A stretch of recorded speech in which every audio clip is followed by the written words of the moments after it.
just scroll back, pinned message, or me reminding myself and everyone else to set to live chat all messages. And then I think I saw Jasper. And it's done it again. It's done it again. Chat disappears and breaks entirely. Okay, folks. There's only 2 of you there. I'm going to step out and come back in. Just give me a second. This is going to be weird. Okay. I'm back. Let's see whether I'm in all chat. No, live chat. Okay, this time live chat and all messages didn't break. I think that's 3 weeks on the trot now. Maybe 4 or 5 streams. Jasper says 1 live a week now. He's criticising me, folks. Wasn't in the mood last Sunday, so didn't do it. And I thought I might do one Monday. I thought I might do one Tuesday. Wasn't feeling it, so didn't do it. Was it Wednesday, the football? Or what day was our football? Halfway through the second half, I created a stream and said, if we win, I'll go live. And we got to within 5 minutes of the end, didn't we? 1-0 up, 5 minutes to go in a World Cup semi-final, and we managed to fuck it. You're not supposed to swear in the first few minutes of a stream. Sorry, YouTube, but, you know, football. What can you do? Okay, folks. It says I'm 2 minutes in. I think I'm a little bit more. All right, I'm not sure what the counter did. So yeah, that's my explanation for. It is meant to be 2 or more per week. Jasper, relax. But I have to be in the mood, mate. I have to be feeling it. I have to be in the mood. I have to be rested. And if I'm not feeling it, I'm not doing it.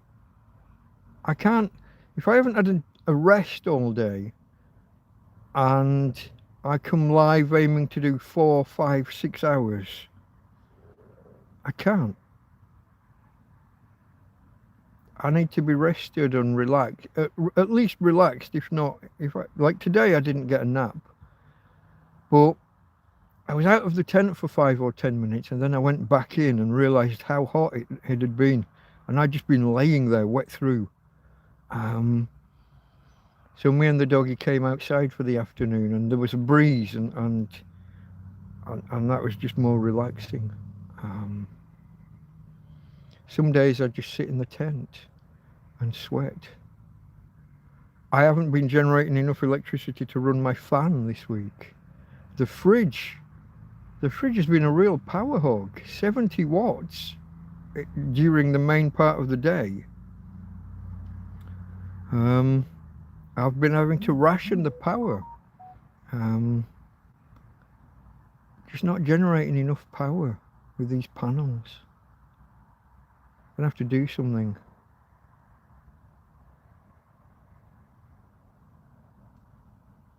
I don't know what. Still waiting to see what kind of solar panel Ismo bought me. He says he didn't spend a lot, so I'm not too hopeful on the quality. And it's arriving on a slow boat from China. Apparently it's here in Spain, but it came on a really slow shipping or delivery mode. We'll see. We'll see how that goes. I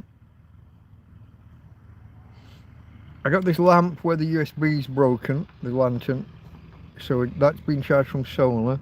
Karen has brought me a backup lamp, but right now my 2 EcoFlows, one is almost dead, one's on 10% and has cut off delivering most power, and the other's only on 25%. It's been a funny kind of hazy day, a little bit cloudy, and not that much power, and the power that I did get went on the fridge. So I've probably not got enough power to get through the night. So in addition to the EcoFlow, I've got a standard power bank that I'm probably going to have to charge the phone with. And when that gets down to 2 lights, I'm probably going to call a quit to the stream because I need enough power to get through the night. You know, play my YouTube for me overnight. It's been a struggle for power this week. Really has. The fridge is really taking a lot of energy.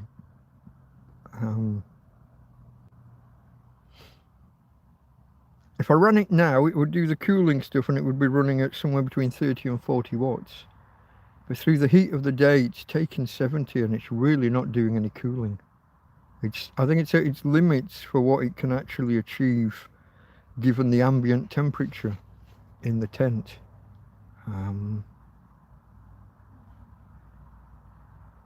Yeah. What can you say, folks? Let me scroll.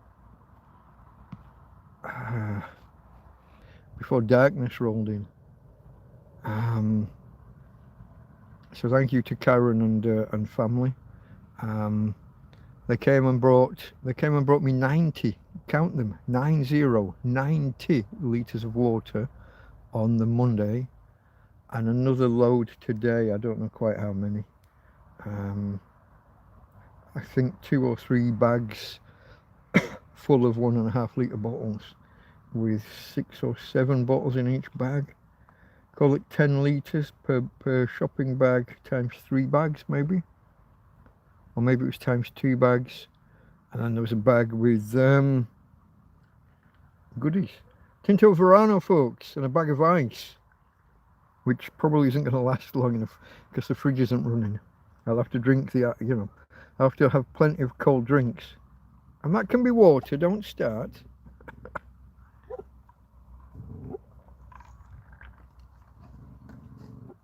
But I hear it, Tina, I hear it. Don't think it's a person. It wasn't bothered about making a noise though. Probably a cat. I can see Karen's view.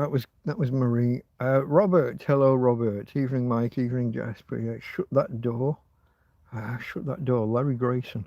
No? Oh, the fridge. Yeah, I keep it shut as much as possible. It's a top loader, you know, it's like a chest freezer, so it's opening it doesn't lose that much power. I've got movement in the field.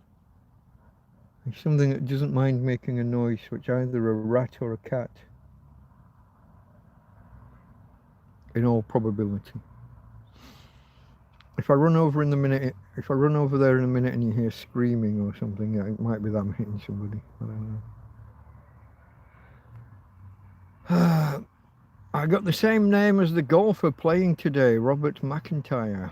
I don't know golfers' names anymore. I lost it around the time of Nick Faldo and Sam Torrance.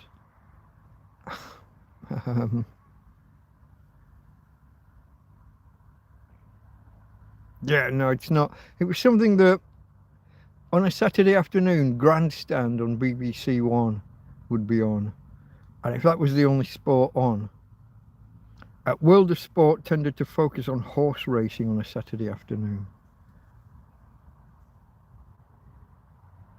Which didn't interest me in the slightest. They'd also have some other weird, more abstract stuff, table tennis or squash. Sports that working class lad in Barnsley had no clue about.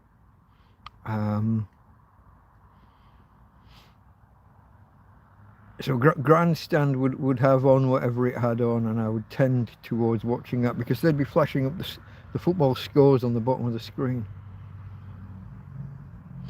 And then I discovered radio, well, it was Radio 2 at the time, with live commentary, live second half commentary of football matches. And then like BBC 5, Radio 5 came along and they moved all the sport over there, and that ruined everything really.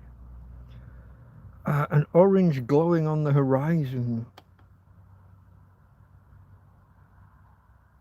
My lights or street lights. Well, not exactly street lights. There's some big spotlights above the waste ground, well, the cliff tops. Oh, let me see if I can just stabilise this a little bit, folks. It's wobbling more than I'm happy with. I think it's the chocolate powder, the drinking chocolate that's wobbling. This is Hannah. Hannah says, "Hi Mike and Tina, how are you doing?" I don't think I said hello to Keith properly. Hello Keith. I've read a couple of your posts, but I don't think I said hello. Fireworks. Okay, let me just turn that a little bit that way, and you can get the... So the flash comes first, and the bang comes, what, 2 or 3 seconds later? It's okay, Tina girl. It's okay, babe. Tina's okay. I don't know what the occasion is. We've had them all day on and off. Maybe it's just what they got left over from the World Cup. I don't know. Is today a day? I'm not aware of today being a day. I think Spain will win. I kind of hope Spain will win. I didn't like the way that the Argies played the other night, but I never do. They're quite a skillful team ordinarily, but when they play England, they're always a bit rough and ready. I guess there's history. There was a mistranslation at some point in the, I think it was in the 50s, when the English newspapers said that the Argentines played like animals, and it was mistranslated in Argentina that we called them animals, and that's created grief ever since. Then of course you got the whole Malvinas Falklands thing.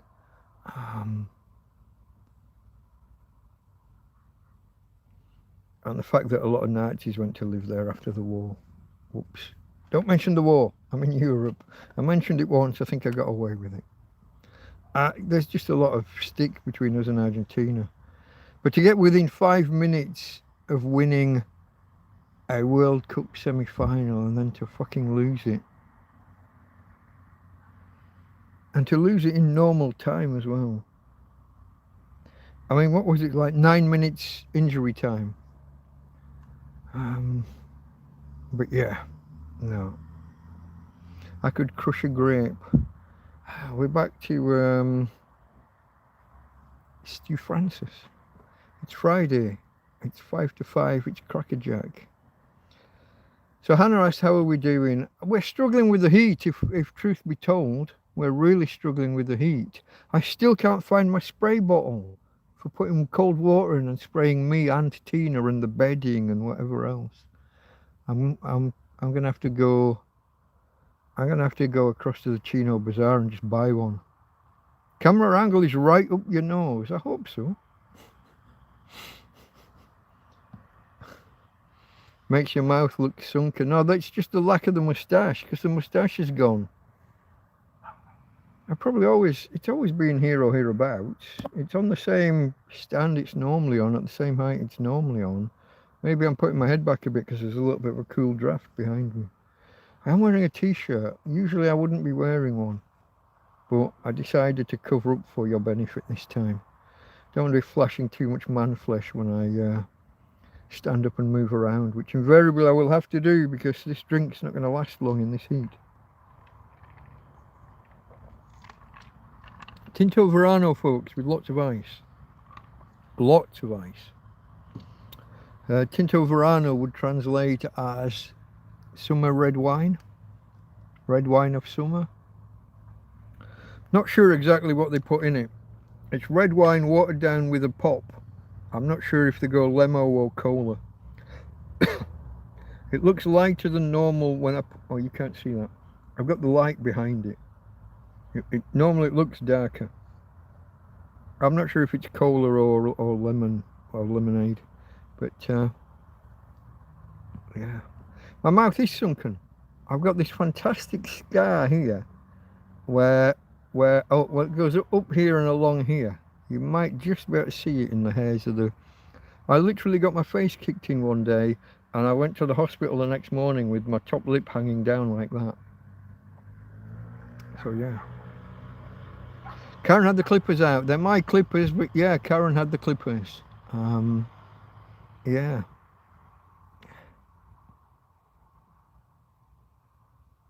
Hi, okay, Scotty, hello, mate. Hope all is well. Within reason. Well, no.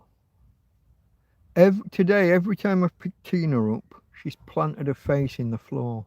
The front legs are just not there this last few days. She's better the last couple of weeks. There was more about her front legs, but the last couple of days, not so much. Anyway, I'm not going to labour that point. Guardiola will be managing England within the year. Tuchel fucked us up. I don't know, did he? We got to the fucking last 5 minutes of a World Cup semi-final. He can't have done too much wrong. Will this be Kane's last World Cup? I imagine he's old by now. I don't actually know. I haven't actually seen many of the matches. The one app that I've got for watching Spanish TV, they only seem to show 50% of matches. And yeah, they weren't the England matches until the end. So I had to make do with highlights the day after kind of thing, but I don't know. A few of our players are getting old. There will be a transitioning to a next generation over the next couple of years in the run-up to the Euros, and then onwards to the next World Cup. Why have we not got any British football managers anymore? Why do we always need foreign? When was the last English manager? British manager even. Doesn't have to be English. British manager. I can't think. Glenn Hoddle? Terry Venables? Ever since Sven Goran Eriksson, haven't they all been foreign? Maybe I've just not been keeping track, because once I was running my business, I wasn't really following things, and since I've been in Spain, even less so. So it might be just me out of touch. Oh, did we have the guy?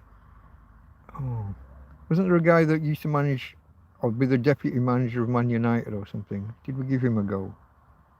I can't remember.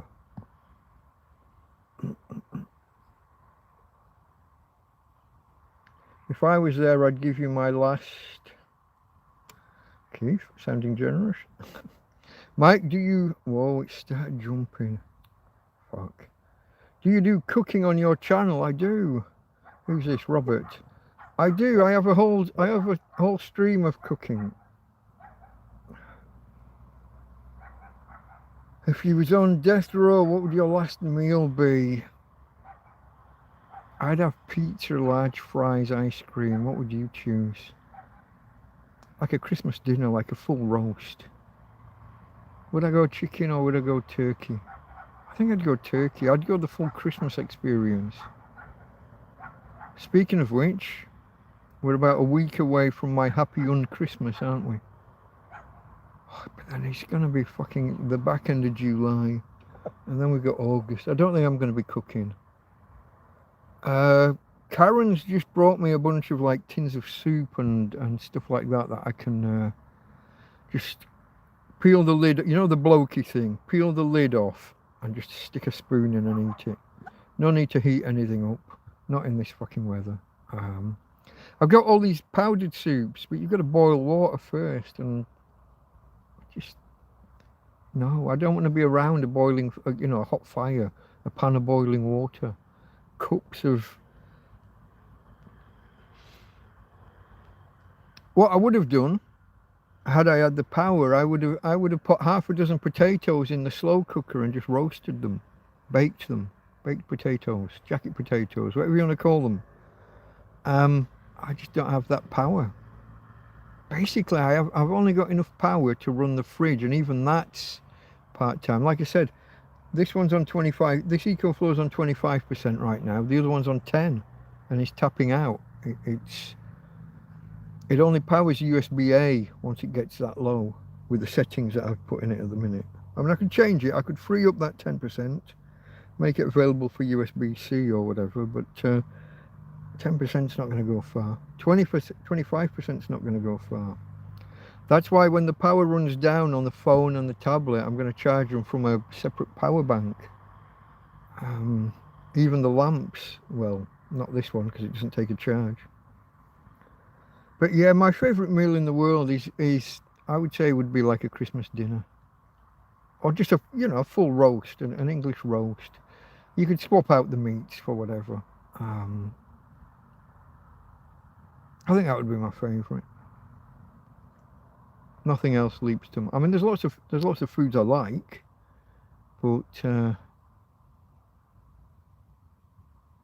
full roast dinner, which is Christmas dinner, is just a full roast with a couple of extras, isn't it? You wouldn't normally have parsnips on your normal Sunday roast or sprouts until that time of year. But I love parsnips, I love sprouts, roast potatoes, Yorkshire pudding. I'm not even averse to a bit of mash. I'm a northerner and we often have mash and roast potatoes on the same plate, along with the Yorkshire puddings. Just pile on the carbs. 3 or 4 different lots of carbs, no problem. Bit of gravy, stuffing, bread pudding, cranberry sauce. Oh, obviously carrots. You gotta have carrots with a nice honey glaze or some such. Good question. So yeah, there is. If you look in the description on my channel, you'll find, well, on any video, you'll find a list of playlists at the bottom, and one of them is a cookery. And some things go well, some things go bad. I show them either way. I'm cooking on one gas ring. The gas ring's too big for most of my pans, so that makes an extra struggle. That's another thing that I should buy from Temu. A smaller, what I've got is a big paella gas ring, which is why it's too big for almost all my pans. I should just buy a normal small gas ring. Liver and onions, no onions. Liver and onions, no onions, mixed veg. And how do you have liver and onions with no onions? How do you treat your liver before cooking it, Jasper? Some people just like it as is. Others will soak it in milk to take a bit of that irony kind of flavour away. Some will use the milk that they soaked the liver in to make a sauce around it. I can go either way. I can just fry my liver off and just eat it, or I could soak it and dilute's not the right word, but soften it a bit, weaken it a bit. Take that ironiness away.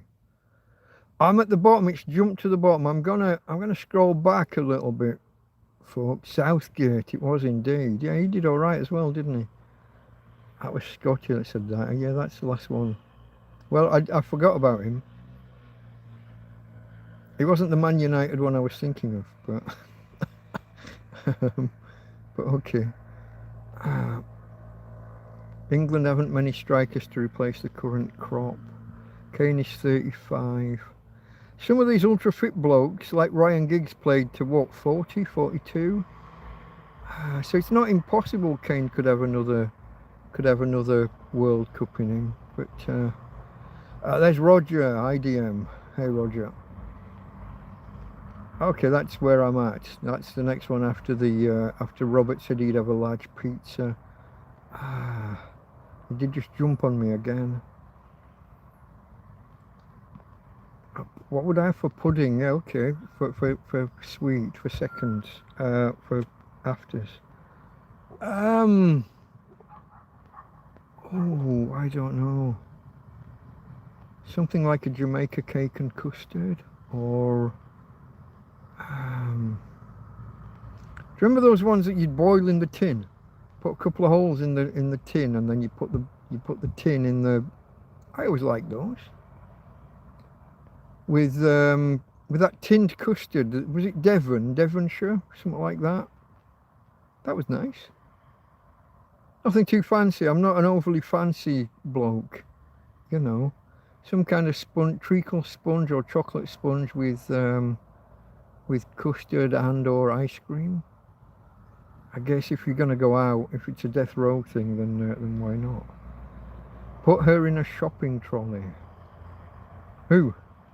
Tina? Shopping trolley. They don't get down this road, and I wouldn't get off this road. I'd have to carry her off this road first, and then I'd be nervous as fuck pushing an actual proper real shopping trolley around the streets. How easy would it be for the cops just to pull me up and say, what the fuck are you doing? I mean, you see other people doing it, but I don't know. I get enough grief, or they've left me alone for quite a while, but I've had enough grief from the police. That was Keith. England haven't many strikers to replace the current coach. I haven't followed football well, certainly not the last 4 years, obviously. But I don't think I've really followed it for the last 20, not in any depth. So my team was Liverpool. I couldn't tell you the name of the manager. I'm not sure I could name any of the players.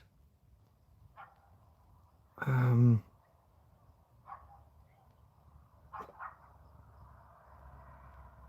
no.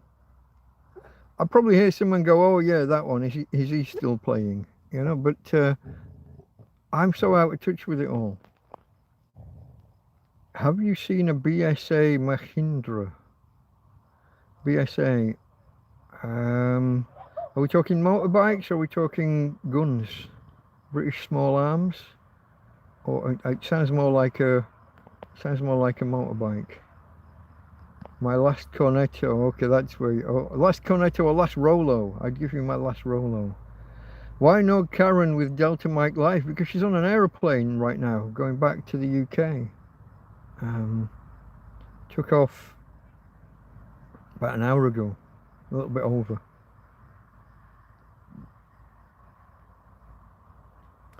Favourite meal, cottage pie, says Jasper. Cottage pies are nice. It wouldn't be my deathbed meal or my death row meal. I ate in cafe not so often. Shout out to George. George and Jill. George came by the other day and brought me, yesterday, I said the other day, he brought me fish and chips. A huge fish from the captain's table, which is a fish and chip bar, fish and chip restaurant, down towards where he lives, down towards the hospital over that way. He was leaving today as well. I'm not sure what time, but yeah. George and Jill and their grandson. I got to meet. They did tell me the name. It was like Liam, but it wasn't Liam. Sorry folks, I'm bad with names. If I don't make an actual written note straight away, it goes. But Darren, who's here sometimes, Darren Let's Go, it's his son, was over here with the grandparents. Chef JP is back. He is. I saw his onion gravy. He had a few microphone problems, certainly in the first half of the programme. Maybe they're just out of practice, or maybe it's new gear and they'd got it in the wrong place. But he gets excited and he moves around a lot, and he just kind of tap his chest and stuff. Yeah, no, always on your number first. And so the first thing he prepared when he came back, on your gravy. That's onion gravy for anyone who doesn't know Chef JP. Chef Jean-Pierre. Karen only there a few days. Yeah, she's right on the limits of her 90 days out of 180. I think it was the maximum they could do. Because they come over twice a year. They come over for 3 months at a time. And you have to allow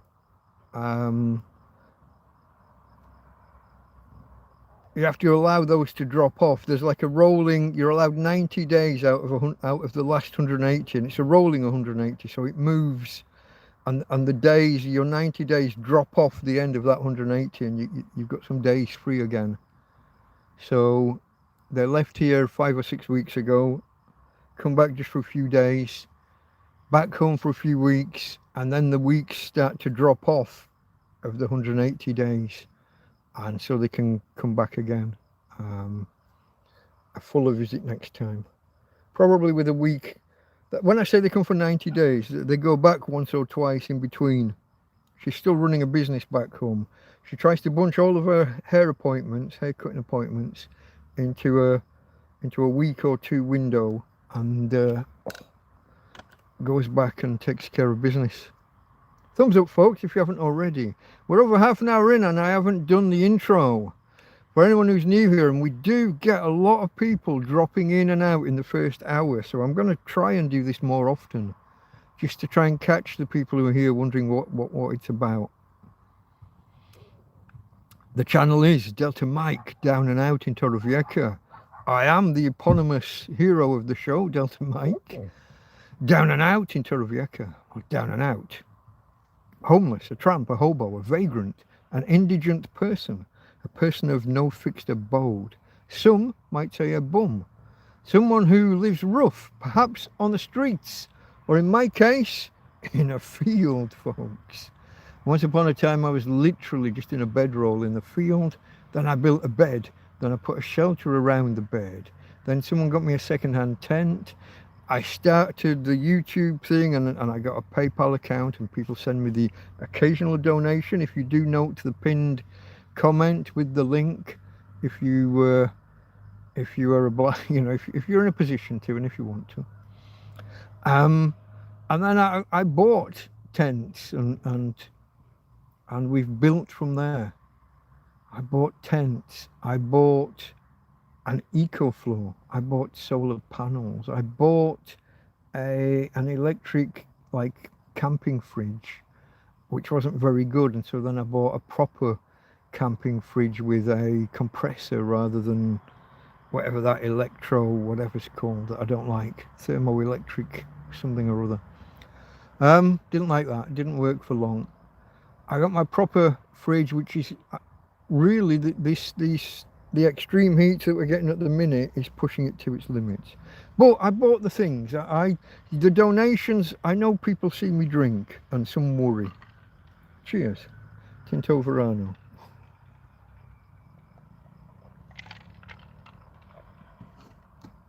But the money doesn't all get pissed up against the wall. I don't do drugs of any type. I've never even smoked a cigarette. And I've not got any psychiatric issues that I know of. Maybe more on that later. Maybe a little bit of depression every now and again, but then I'm living in a fucking field for 4 years nearly. You might get depressed too. Anyway, that's Delta Mike, down and out in Torrevieja. Torrevieja is a city on the southeast coast of Spain. About 50 minutes south of Alicante, 50 minutes north of Murcia city. I don't know how to convert the time into distance. Probably 40 miles? Maybe? I don't know. Look it up. Google Maps will tell you the answer. But that's where I am. I'm an Englishman trapped in Spain by circumstance. And I do mean trapped. With a dying dog. Speaking of which, I have not introduced my glamorous co-star. Let's do that right now. People did ask after her. Here she is. Hey, Tina. Oh, hey, babe. I thought you were going to curl the other way. She normally curls. If you look here. Oh, I'm putting my hand in the way of the... If you look down here, you'll see water from this afternoon.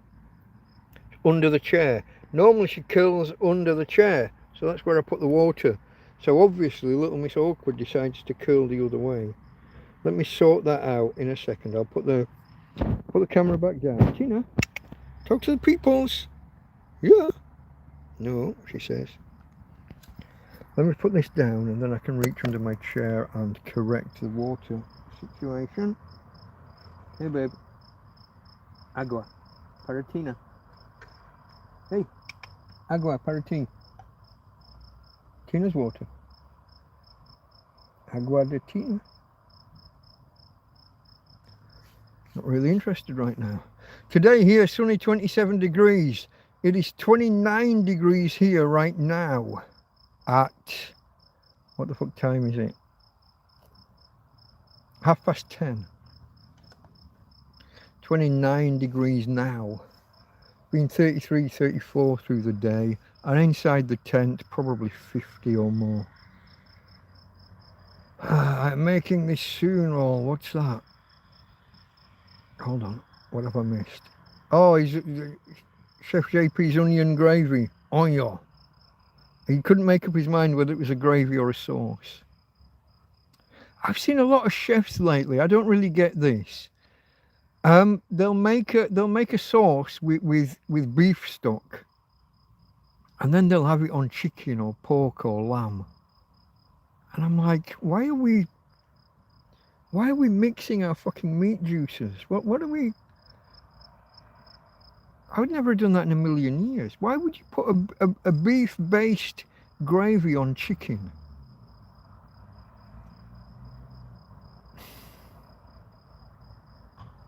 Playing with your fucking food. I would never do that. My mum would have slapped me for playing with my food or messing. If I was making an onion gravy to be universal, I would use a vegetable stock. Because why wouldn't you? Then it can go with anything. And if you were putting it with beef or something, you could spoon a bit of beef into it in the final stages. If you wanted it with chicken, you could add chicken stock cubes or chicken stock. Putting beef gravy on lamb or on chicken or on... I don't get it. I know that like pork stock cubes are not a thing, or I've never seen them, and lamb stock cubes I've never seen. I would keep that neutral and go with a vegetable stock as the base. I don't get it's just alien to me. But then things like surf and turf are alien to me as well. That's just mixing and matching.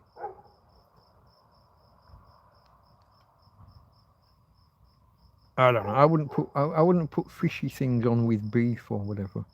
Now a fry up, so not a full English breakfast, but an actual fry up. Pork chop, lamb chop, bit of steak, maybe some bacon, maybe a sausage or two, and some mushrooms or whatever. I'll mix and match my meats, but they're all meats. They're all. I'm not going to stick some prawns on with it. Maybe it's just me. Maybe I'm just a fussy, or maybe I'm just a grumpy old man. Maybe it's entirely possible. I thought they want to extend the 90 days to the UK. They keep talking about it, but it never goes anywhere. I think if Spain keep talking about wanting to do it because they're so reliant on the British tourist trade, or they were. I think the EU would give them grief. I don't think the EU would let them unilaterally do that. We'd have to make some kind of concessions and be closer to the EU. Maybe join the European Free Trade Association that it's either Norway or Sweden are in. So one of those two countries is not a full member of the EU, but gets to move around the EU as if they're a full member. And to trade. But you have to pay a lot of money for that privilege. I don't know. Brexit is a curse for decent UK people. I understand why they did it. I understand that there was a feeling that we didn't have enough control over decisions that were made about us and forced on us. So I understand why the resentment, and what resentment's too strong a word, but I understand where the groundswell of opinion came from. I just think that the negotiations were mishandled. We could have had a much more friendly parting of the ways.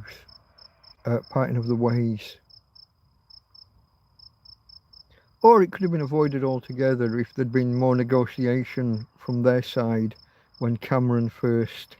He basically said, let's renegotiate things or else we're going to have a referendum. And they kind of... I don't want to say called his bluff. I'm not sure it was a bluff, but they said, yeah, go ahead then.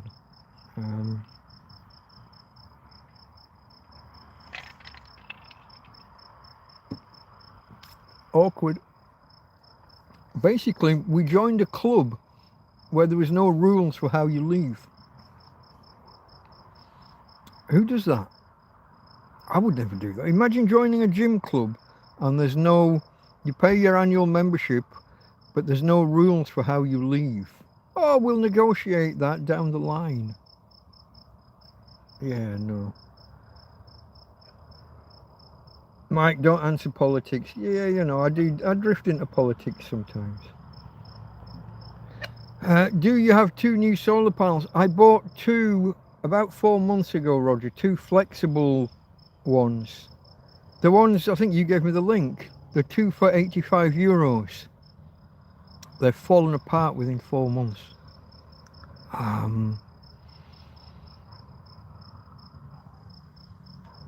Every time you move them, there's cracking and creaking, and it's the different laminations and plastic separating, and also occasionally it'll be the bus bars or whatever inside. You know, obviously in a flexible panel, it's just wiring. It's probably just a line of solder or some such. It cracks, it creaks, and they become less and less efficient. And I do move them around. I mean, I have to. I have them faced one way in the morning, I have to move them around in the afternoon. In the evening I might carry them across the field and have them face the opposite way to where they started in the morning. And within 4 months, the power output has dropped. I got 85 in spring when I first got them, and it's now dropped to... I occasionally see 50 watts on one of them, but it's very occasional. And it's usually actually on when the light's more diffused, when there's a bit of cloud, is when I get more power. Clear blue bloody sky, and I'm down. One panel gets 40 watts and one gets 30 maximum. Maybe 35 maximum on the other panel. So it's not. And also, the face, the front face, the lacquer or the whatever the front coating is starting to bubble off and peel off in the heat. Is it the heat or is it the light? I don't know. But I'm wondering what my warranty situation is. Now you might say that in my ignorance I was carrying them around and they were kind of flopping about a bit much. But in the picture when they advertise them, they show them bent fucking almost 180 degrees. They show them almost bent in half. So I don't know. I don't know what the score is there. They've been a great disappointment, and I am now struggling without enough power to get by. My friend Ismo has bought 2 panels, one for me, one for him, and they're currently in transit from China, but I don't know what he's bought. He says they didn't cost much, so I'm thinking it's probably not a 100-watt panel from the kind of numbers he was talking about. Big disappointment. I would probably be better off. So I've got the 2 new panels from 4 months ago, and I've got the original broken steel, aluminium and glass one. I might be better off just daisy chaining all 3 to get something approaching 100 watts out of them, and just having one string of 100 watts. the more power coming in, the more efficient the EcoFlow is going to be at handling it. Rather than having 2 EcoFlows each getting 30 odd watts.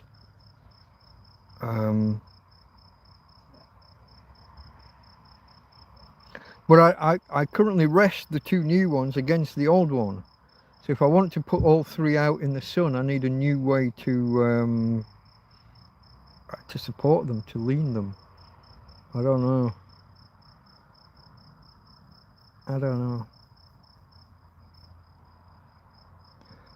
Very disappointed with them though.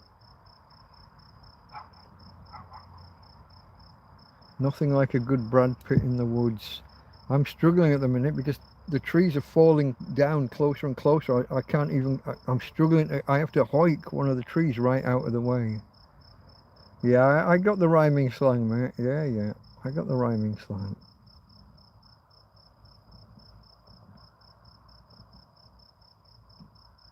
It was good maple leaves were near. Ah, okay. I have things planned out a little bit more. I have a couple of wet rags.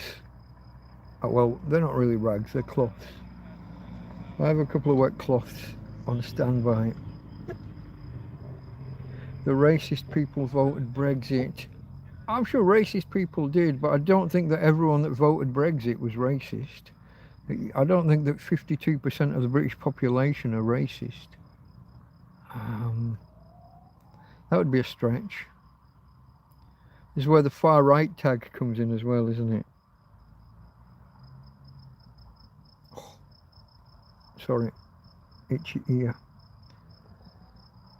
Why do we have toilets in house?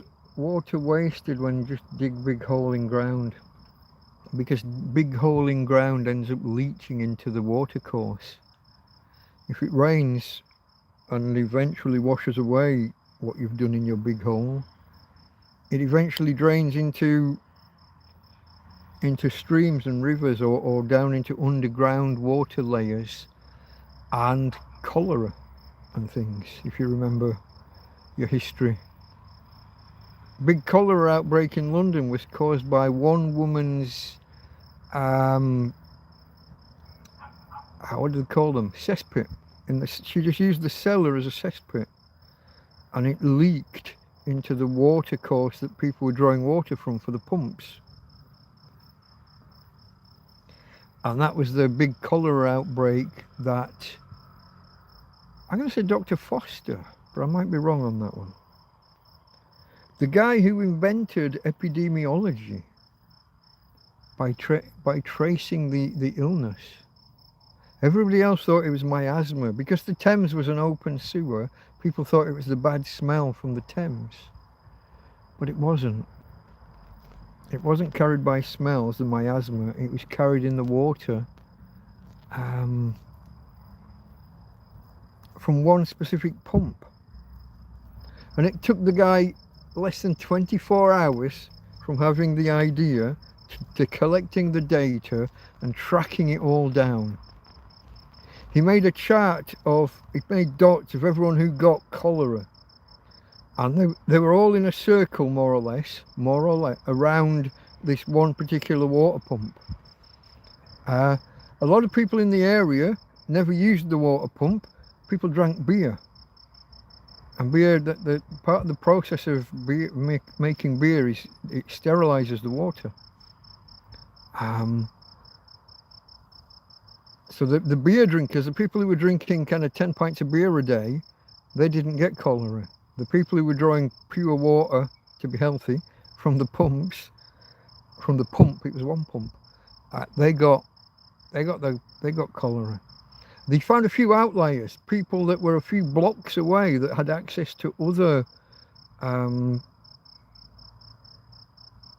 pumps, but they got it. But what was happening was, like, the maid on her way to work was getting the water from her local pump and then carrying it to the master and mistress's house, and then people there were getting it even though they were outliers. But they found the reason for why they were outliers.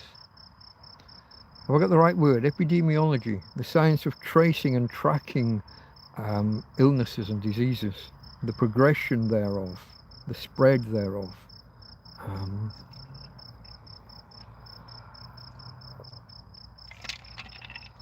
I might have his name wrong. It's not Foster. What was the name of the guy who did Newsnight? There's a newsreader had the same name. It's not Foster. He used to do like the swingometer in the elections. His son does history stuff now. Can't remember their surname. It's not Foster.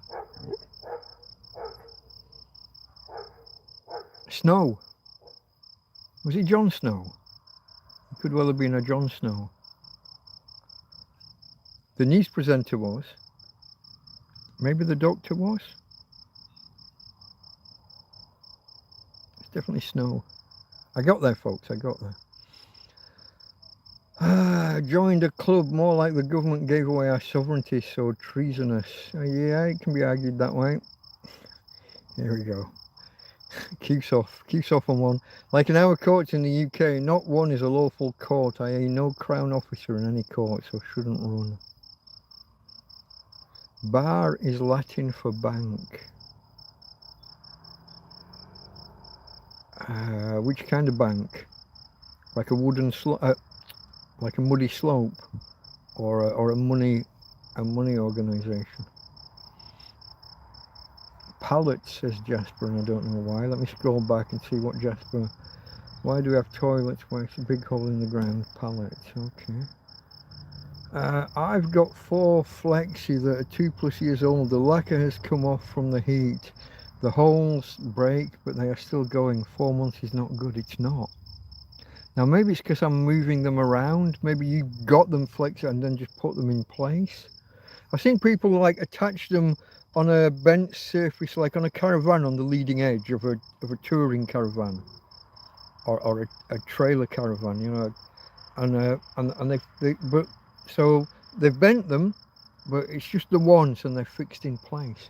I'm picking mine up and moving them around, and but the surface is going bubbling this last few days in particular, and it's got to be just either the heat or the light, the ultraviolet or the, yeah, I don't know, not good.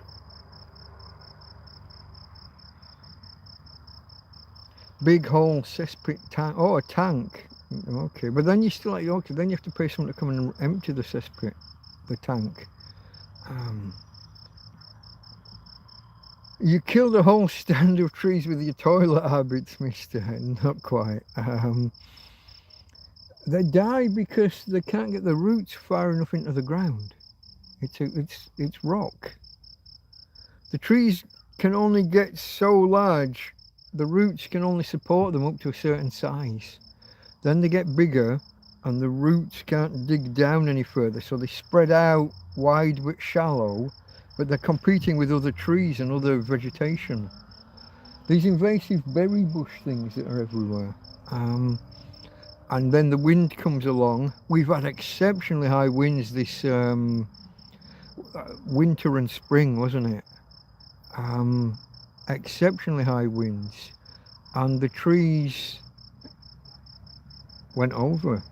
They've gone over and to an extent pulled the roots up, but then they've gone so far, and then because the trees were kind of already dying, they've kind of cracked. The dead wood couldn't support the weight once they were over at an angle, and they've cracked. And I'm actually going to have to take a saw to the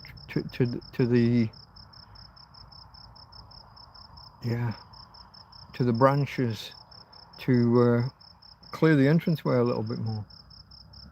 I can't literally, when I'm desperate, I can't literally stand there and start hoiking half a tree out of the way.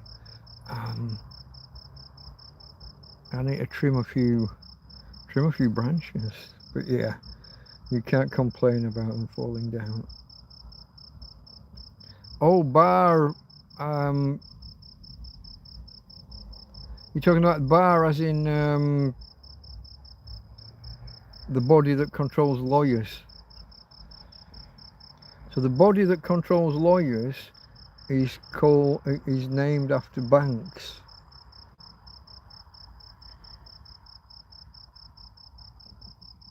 Oh, I don't know, mate.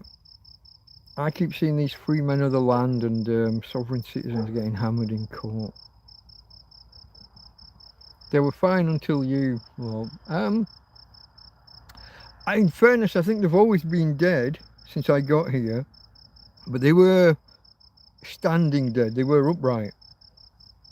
But yeah, over the last 3.5 years, they have kind of gone over. It is true. I don't think I'm to blame.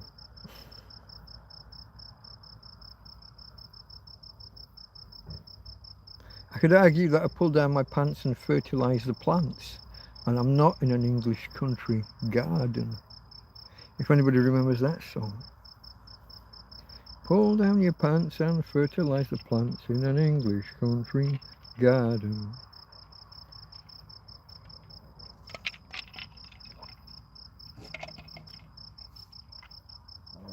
Oh! Except a bag and throw.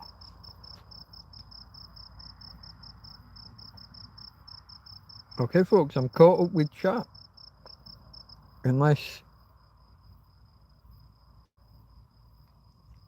Yeah, it's only a couple of minutes ago, so there's no reason to believe that that my chat has frozen. Okay. Trees have manure. They have manure. Oh, from me, you mean? Not really. Like I said, I bag it and throw it. It goes out.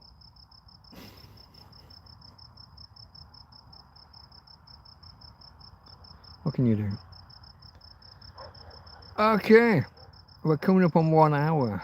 I will, on the hour, I will do the intro again, just briefly.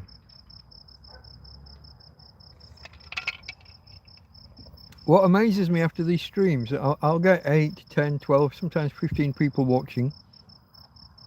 But when I look afterwards, there's been like 200 viewers.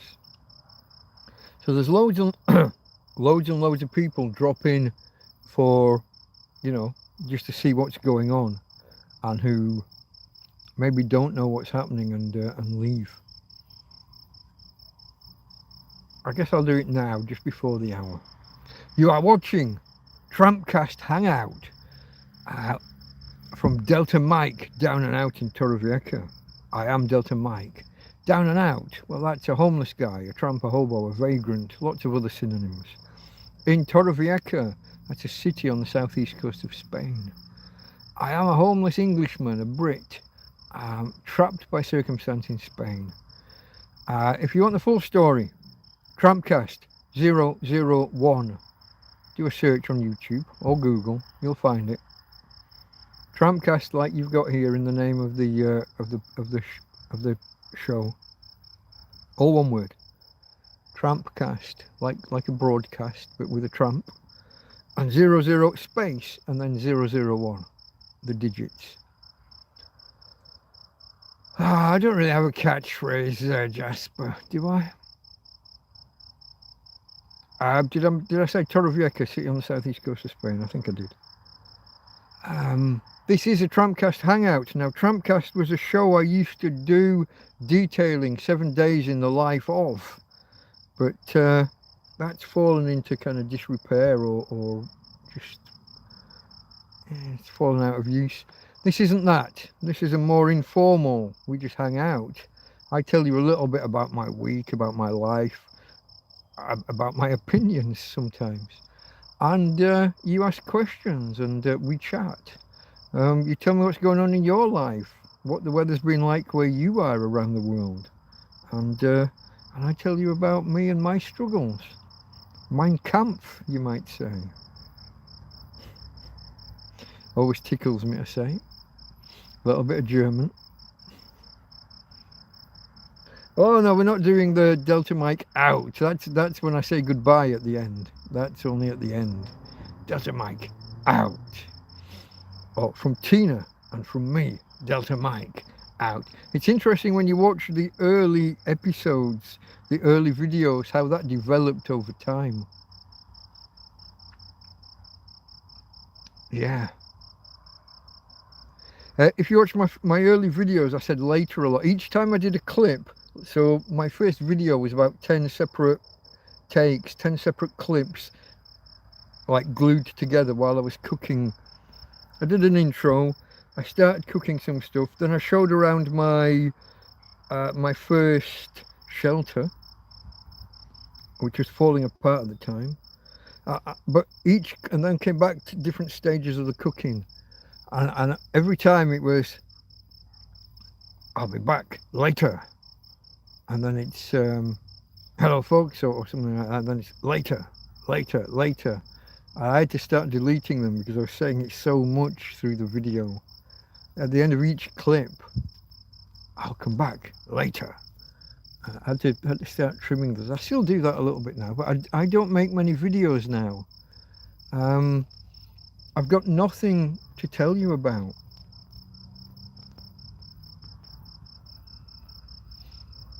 I don't go anywhere, I don't do anywhere. I'm in a field with a dying dog and a tent that's probably going to die before the dog.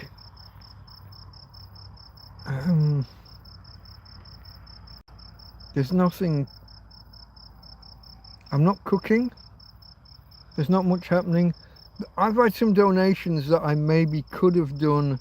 I could have done videos about. I guess a little bit of laziness on my part.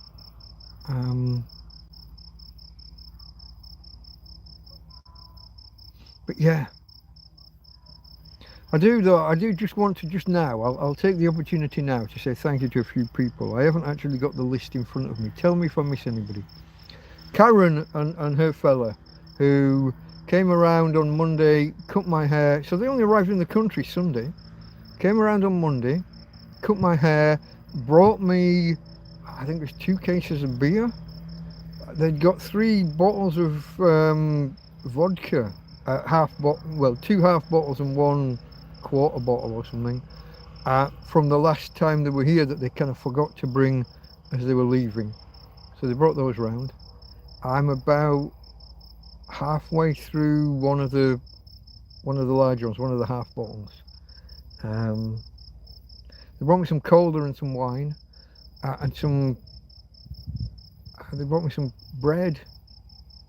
I don't remember. I've got so many things mixed up in my head. So that was at the beginning of the week.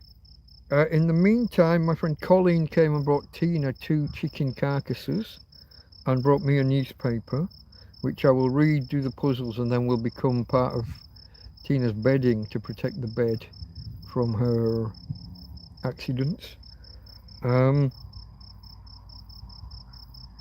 George came around and brought me the fish and chips on the Thursday. And then Karen again today with water. Oh yeah, they brought me 90 litres of water on that first day as well. 90. And then they brought more water today and some other stuff. And then a bunch of tin. Oh, and a new washing bowl, a small washing bowl, because I need to throw mine away. It's got a hole in it. There's a hole in my washing bowl, dear Liza, dear Liza.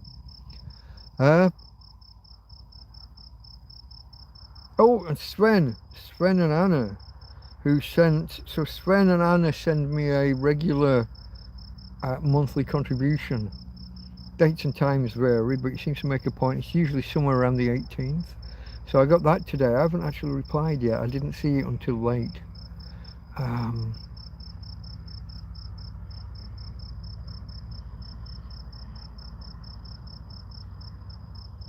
Jasper's catchphrase is, yep, it is. When he's sampling his chocolates and ice creams and things. I did watch one this week, didn't I? I don't remember what was it.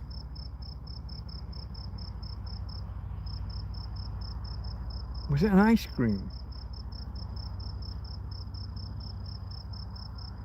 I don't recall the details, sorry Jasper. I think, is there a link in the description to Jasper's channel? If there isn't yet, there will be soon. Delta on the mic, frequenting this planet Earth at this geographical location. You can literally type Delta Mike Torrevieja into Google Maps and it will give you a, it's not exact, it shows it as over there towards the top of the road near the bus stop, but if you get to this field, you're going to find me. Oh, excuse me, you're going to find me. Been eating Ryvita crispy bread. It's awful, but it lasts longer than bread. Yeah, it's like chewing on cardboard, isn't it? There's Ryvita crispy bread, and then there's another one that's more like shredded wheat. And then you've got the rice cakes, and they're all just like eating cardboard. It depends what you put on them, or smother them in, or whatever. Cottage cheese or mayonnaise or something, or get some of that the Doritos dip, the Tex-Mex dip, just to zhuzh it up a bit. Stay here, guaranteed no ads. I don't understand why that is. Enjoy your breaky. Pink ice rocket lolly. Pink ice rocket lolly. Oh, I don't think I've seen that one, have I? Did I comment? I usually comment. I always thumbs up. I don't know whether I comment. Pink ice rock. I don't remember. I know Garon, the Irish bloke, Garon _music, GARRON, I think, _music. He's complaining about, what's the ice cream that's shaped like a rocket? It used to have chocolate on the outside, chocolate ice cream inside, and then a harder chocolate, like actual chocolate in the middle. And they've changed it for vanilla.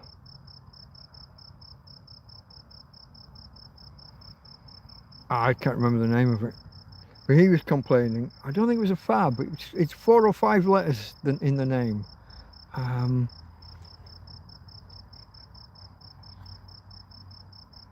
You'd have to go and watch Garon music, but he's very sweary. Maybe not for everybody, but he's like, what the fuck have you, who gave you permission? I don't remember the referendum where you asked whether you can do this. Change it back, you bastards. Kind of set up. Garon _music, folks. Somebody tell me whether I've already put a link to Jasper in the description or not. If I haven't, I'm going to.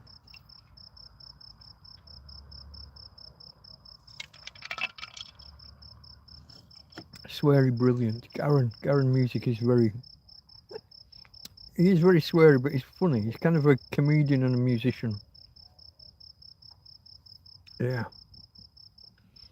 Okay, folks, what are we going to talk about? I seem to... Chat's not as active as maybe normally would be, so I'm not... Normally by now I would be 1 hour behind. Feels like I'm all caught up. Let me just double check I am still on...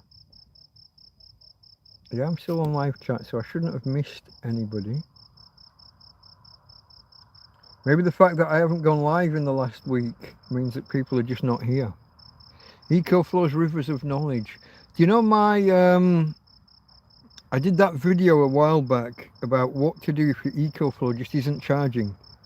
My EcoFlow hit 50%, got some kind of glitch and would not charge, even though everything, I checked all the wiring, everything was plugged in, it was all, and it wouldn't charge. I tried all the different resets, all the different things that you read online about holding this button for this many seconds, or doing a longer holding of the power button for more hold the power button at the same time as another button. I tried all of that, nothing happened, and I took a gamble and I plugged something and nothing in, something silly, just to burn a few percentage points. I figured maybe the battery management system had just got confused, thought it was on 100%, and you have to use, when it's on 100,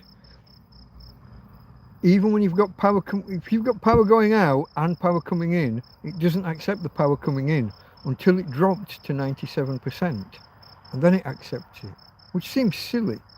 It should accept as much as is going out, but it kind of doesn't. So I had this kind of thought, maybe it's confused and thinks it's on 100% when it's on 50. So I burnt 3%. 3 percentage points of the power, and it kicked in and started accepting power and working. Did a video about that. It's now probably my most watched video. It gets about 3 hits an hour. 3 hits an hour, like every hour, forever. So when I do a normal video, like, oh, someone's brought me some food, isn't this marvellous? It gets a few hundred views in the first day or 3. But then it kind of dies a death. These things they're kind of an instantaneous thing. But the EcoFlow fix is kind of evergreen. People are searching for EcoFlow fixes all the time because shoddy programming goes wrong all the time. So yeah, probably my most watched video, I don't know. Write EcoFlow on your canopy behind you and send them an invoice. Oh, let me just, hold on. Ouch! Ouch! My shorts were stuck to me and there was a couple of creases in it that were digging in.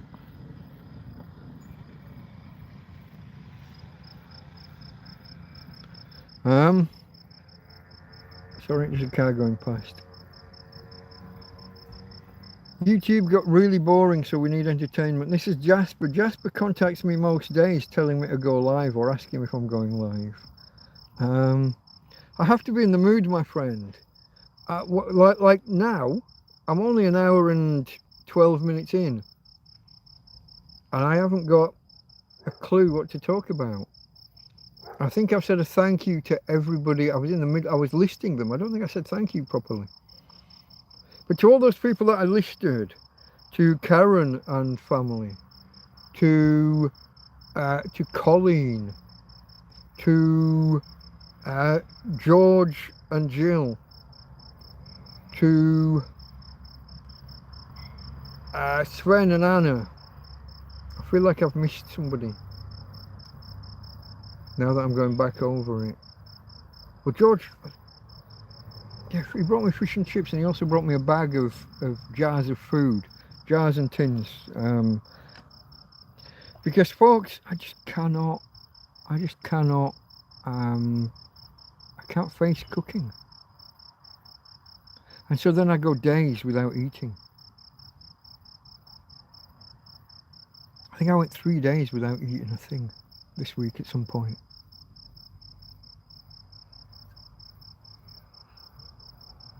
Karen brought a packet of crisps. One of the things that was in the bag was a packet of crisps. I ate those straight away on Monday. And I don't remember eating anything until George brought me the fish and chips on Thursday, I think that was.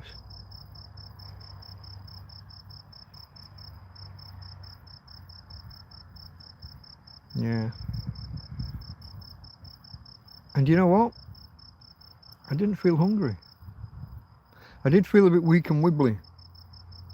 But I don't know whether that's the lack of food or whether that's the heat.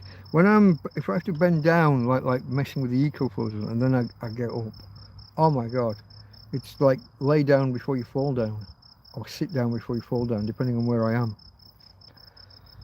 I don't know if that's a lack of food, lack of energy, blood sugar, blood pressure, I don't know.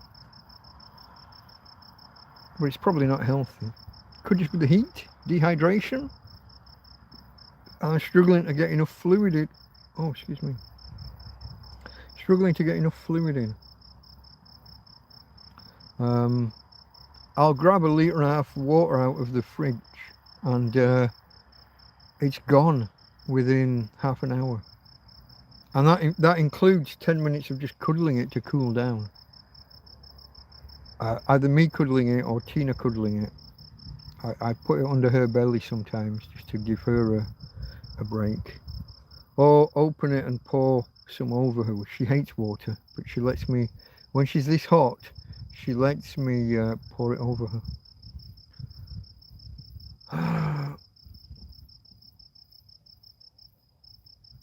Get invoice book off your hairdressers, so that's Karen, and introduce yourself by sending it with a note explaining your usage, etc. Not following. Multiple of hours ahead.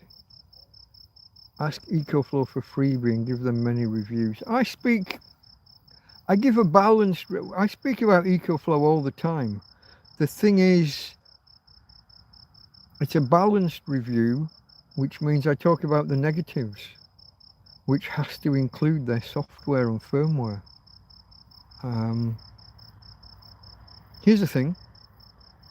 Whenever I go into the EcoFlow app, it tells me that so these devices are connected either via Bluetooth or Wi-Fi. You can do either. It always tells me one of them's offline, and I have to go back and refresh and come back in. And the user interface, so you know I've got an EcoFlow 2, River 2 and a River 3. The interface is different for the two for some fucking unknown reason. So it lists them both, one above the other, when it can contact them both. And when they're charging, one puts a lightning symbol next to it, so you know, oh, okay, that one's charging. And the other one doesn't.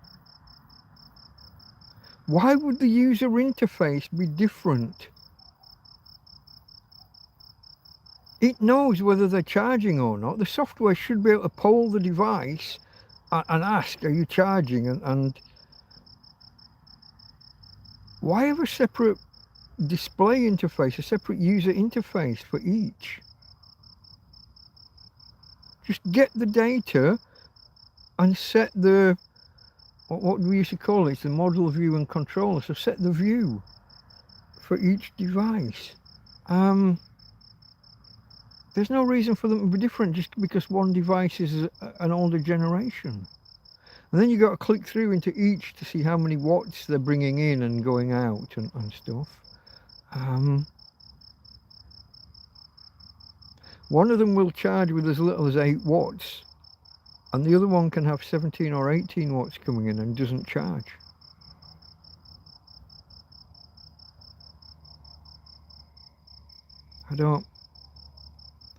I mean, okay, different inverters, different charge controllers.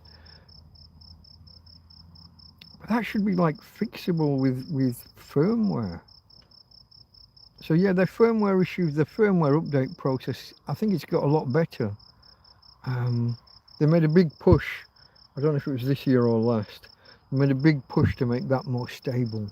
They recognised that they were fucking up. I think they got an outside company in to come and, you know, tidy it up.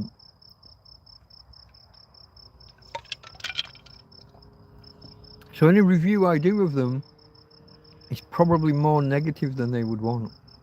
So they're not going to start throwing around an EcoFlow Delta and a 400 watt folding panel. Be nice if they did. But then again, I'm still a small audience, folks. The people that get these things sent to them for free have got, you know, hundreds of thousands of subscribers. I haven't. And I probably never will have, because A, it's a tramp in a field, so it's a little bit niche. B, I'm a little bit sweary. C, I will talk about politics every now and again, and some people will take offence and never come back. And D, I say the words. All the words, yes, including those words. And advertisers probably don't want to talk to a guy that says those words. You know, it is what it is. Let me just check my tablet. There was some beeps and plinks and plonks earlier. I got quick check just to have a look, because this one's on Do Not Disturb, so I won't know. Whoa, what's that? No, no. I'm in the middle of watching a film. I would have had enough time to watch it all, but I had to keep coming out and messing with EcoFlows and things.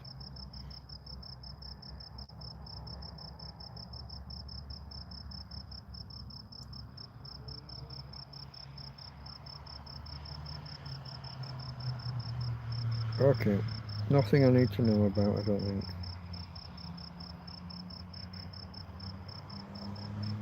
Quick scroll to confirm. No. God, I've got a lot of alerts today. Are they called alerts? Notifications, whatever they're called. Gonna have to go and make another drink in a bit. Get some new ice and some new... What am I gonna go with? Oh, look at that. What are you? Hold on. Where's the light? You a moth? Or is it just a reflection? Hold on. I don't know if it's dead or not. It's not a reflection.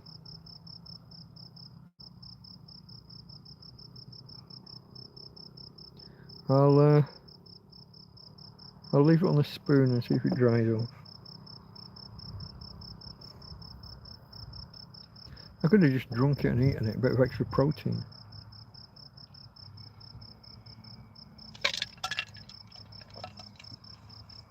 I think it's dead, whatever it is. Might just be a little fly.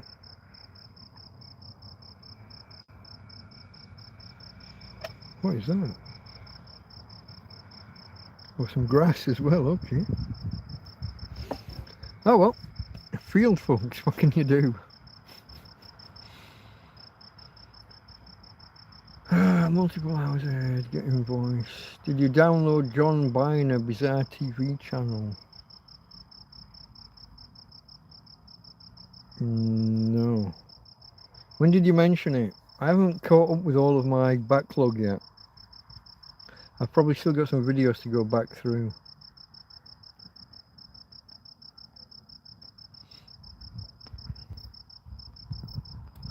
Gary.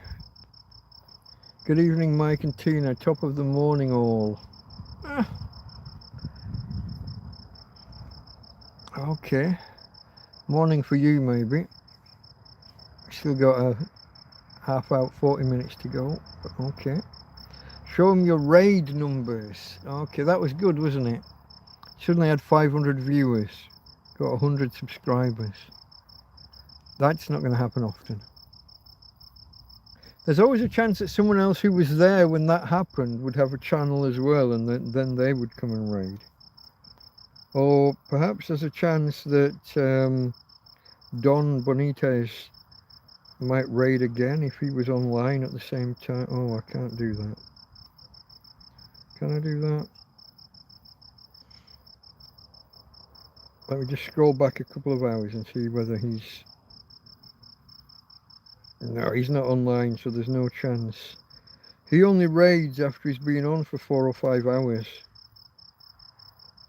And he's not there.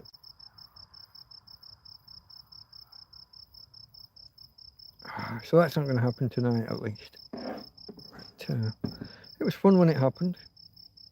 I didn't believe it to begin with. And of course I didn't have my PayPal donate link up, and people were asking, how can we help, how can we help? Farmer did a sterling job of keep posting the link in chat, and I think eventually I grabbed one and pinned it. I think I did, but I only got one donation out of all of those 500 viewers. I say only.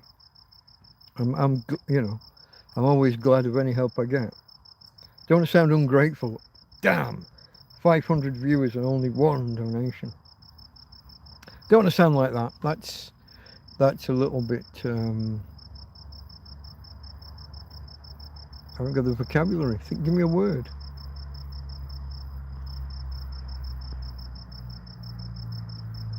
I don't know. Petulant. Not really where I was going with it. There's another word, like expectant or ignorant. I don't know. Vocabulary. Gary likes surfing the bird, Dutch Andre van Duin. What? Did she wash your hair? No. Hair is shorter, it's been cut, yeah. I had my hair cut and beard trimmed. I don't know how well. Can you turn the light up a little bit if you like? Hold on. I don't know how well.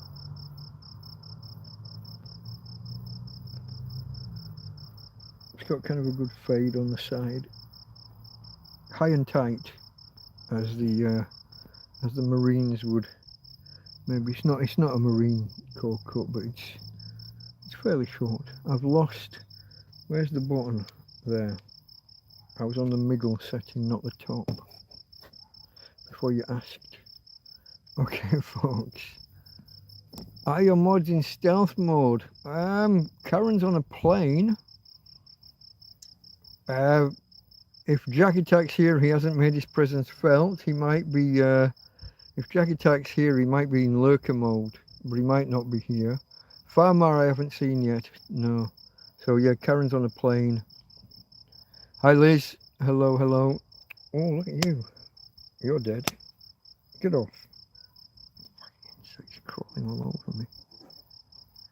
Terrible this week for flies, folks. Absolutely terrible here in the field.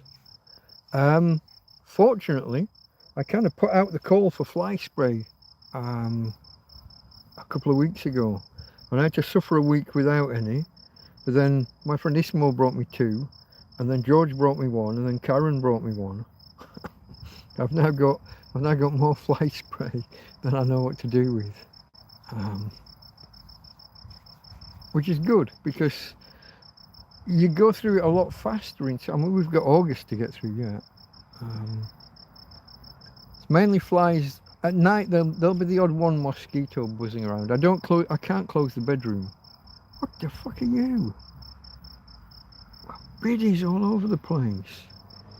I don't even know what you are. Well, you look like a wasp. I'll maybe get the... Hold on, folks. Give me a second. If I turn it the other way and put the flash on. Oh, they've all disappeared. Oh, there's one. There's one just crawling around. Oh, look at that. I've got to stop trying to guide my finger by looking at the screen.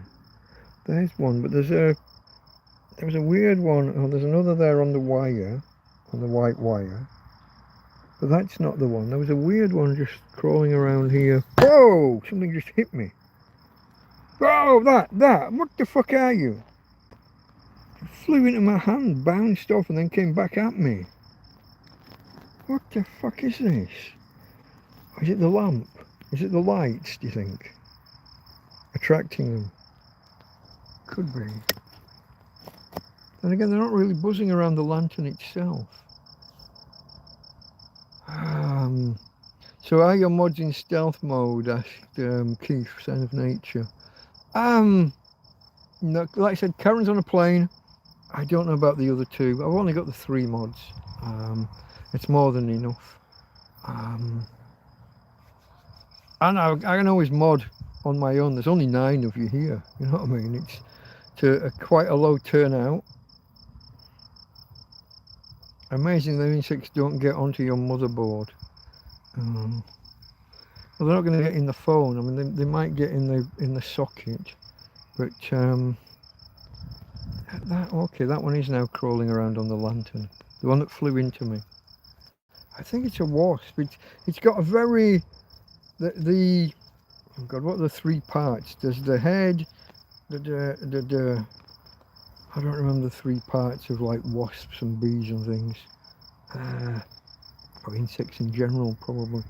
But it's got a very narrow waist and then a long back end. I don't think it's an ant. Well, it would be a flying ant if it was, but you do get those. But I don't know. It looked like a wasp, but I couldn't see stripes. I couldn't see colours. It was in silhouette. I did get stung by a wasp this week. At the start of the week, there are these. So you know, in the UK, I think they're called hoverflies. They look like wasps, but they're not. They're black and yellow, but with a circular kind of dot in some of the stripes, and they look like wasps, but they're not. Me and Joby have been discussing for a couple of years. These things are always around the pine table over here, my big pine dining table. Tramping a field, folks. And the other day, this umbrella, this parasol went over and it knocked other things over, and a particular piece of Tupperware. When I came around in the morning and kind of stood everything up again, there was a cluster of these I'm going to call them wasps because now I know they are. There was a cluster of them on this Tupperware, and I had to pick that up and try and waft them away. And as my hand went through the crowd of them, so we've been discussing for a couple of years, never had a sting until this, but my hand went through them while I was kind of wafting them away, and they were coming at me, and I got a sting. But it didn't come up in a big reaction. There was no black left in the miggle, and the pain was quite intense, but only for about 2 minutes, and then it went away. Maybe it was intense for 2 minutes, and then it eased off, and after 5 minutes it was like it never happened. But it was a definite bloody sting. No mods, only rockers. Yeah. So yeah, I got. It's a field, folks, and it's, you know, it's summer, and an hour or two either side of sundown is when they're at their worst. Moths sometimes in the night, but I try not to have lights on while the doors are open, which is a little bit trickier this time of year when it's so hot. One of my doors is just a mesh, a mosquito net, but the other door doesn't have one. So the other door, there's a proper door on the outside that I've left rolled up, haven't put down in ages, and one is just a mosquito net kind of door, which is broken. Tina's broken the bottom of that. That doesn't close. So mice and or rats would have an easy way of just walking in there if they wanted, or insects if they try long enough and hard enough. Have you ever watched moths or flies just trying repeatedly to get in at different parts of a door or window or whatever? It is open at the bottom. But I do close, well, I close this other door, the proper door, halfway down, and leave the flap kind of open so that there's a chance for some airflow going through. But I have to do that before I turn any lights on. Even these, my Christmas tree lights, where are we? My fairy lights. Oh, still got the hiccups.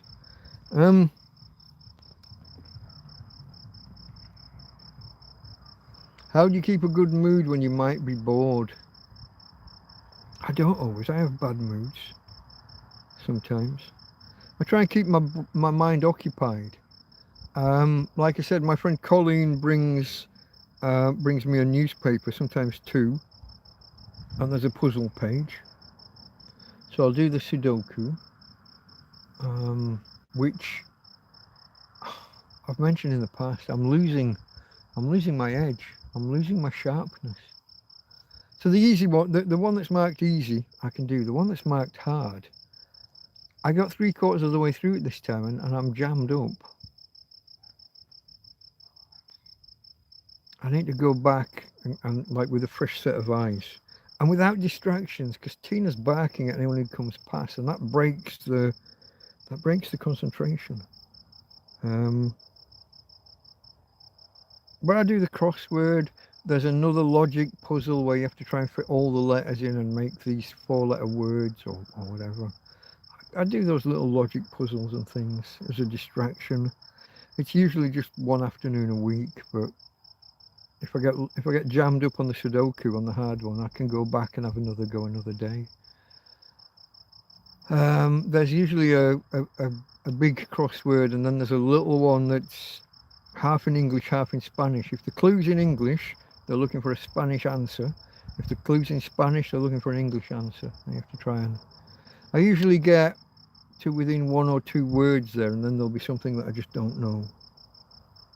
So I'll either leave it undone or I'll Google. I'll cheat.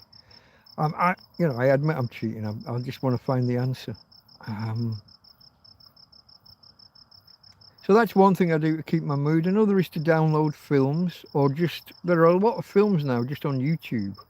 I'm in the middle of watching one. It's an Australian film about a bowls club from I'm not sure if it's the 80s or the 90s.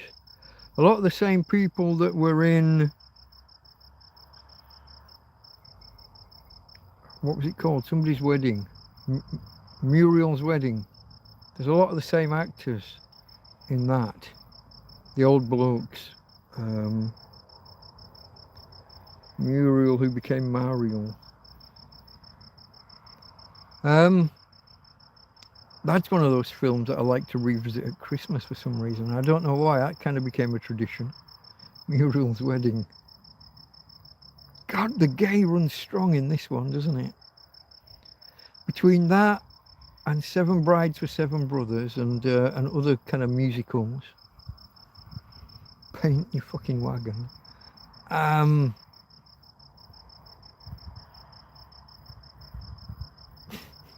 And all those Christmas flicks, all those cheesy.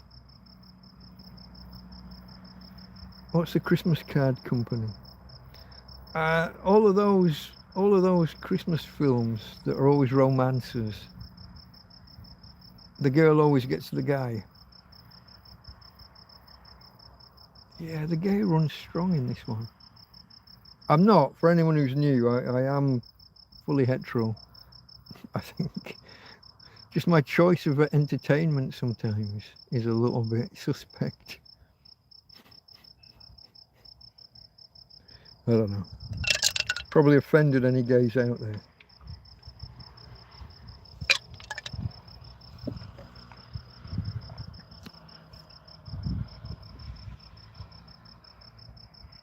So yeah, how you keep a good mood?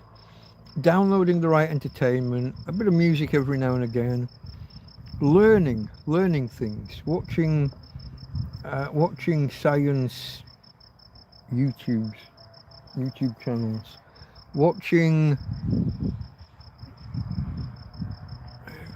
sci-fi films.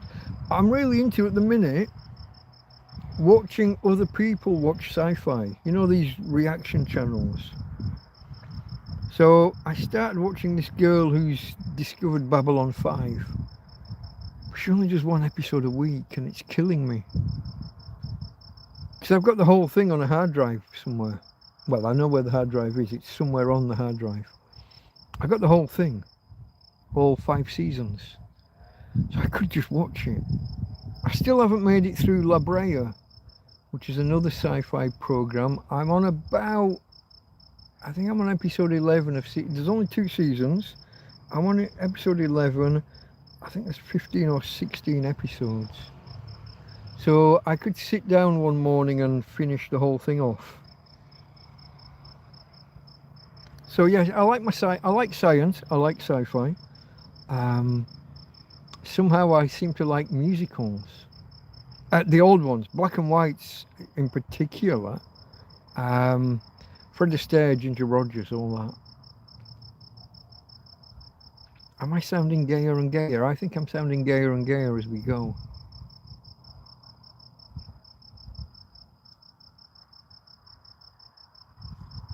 There's a connection, isn't there, between Fred Astaire and sci-fi? Unbelievably enough, in the original Battlestar Galactica series, he was Starbuck's father. Only in one episode, I believe. But there you go. I guess he was running out of money in his dotage in his older years and just needed something for some cash. Scrolling. How do you keep it good? I know you're backed up. I give bulletins on low. Hopefully whet your intellect appetite low. David, hello. Good evening to you both and to you, sir. Bruce Spence. I've got to scroll back, see what Jasper... I don't know what a Bruce Spence is. Starting point is just stand and identify as an Englishman and the rest follows with your birthright. Do you know what? I might take a deep dive into this fucking free man of the land. Whether all law is derived from naval law. As far as I know, most law is derived from markets, contract law. In order to run a market, you needed a charter from the king, and you probably needed to get your local duke or sheriff or whatever to apply for it on behalf of the city, or duke or whoever, whatever you had. And then you were allowed to run a market, and they charged a commission on all sales, but provide protection on the way into the market and on the way out of the market, so people weren't getting robbed at the gates or just outside the city gates, city limits. And then all deals being final and just contract law and things. I would have thought. But I hear this argument about how all law is derived from naval law. And I'm not on the sea, and therefore I'm not under the jurisdiction of law. It seems far-fetched to me, but we've discussed this many times, so we won't go into it now. I might take a dip in Larry Buster Crabbe. Flash Gordon and Buck Rogers, wasn't he, back in the day? I think he played both. He also invented the winged suit. I mean, it was just a cape that he held behind him when he jumped out of one rocket ship and glided across to another. But someone looked at that and thought, that looks possible. And then they do it. And it works. You get these guys now, don't you? They jump out of an aeroplane in a winged suit. And they fly. So a normal parachute does the parabola thing. You jump out and you fall pretty much vertically pretty quickly. You get blown around by the winds or whatever a little bit once you've deployed the chute. But those guys in the wingsuits travel a lot further than otherwise would be possible. Special forces are using them now and training with them now for options for certain deployments.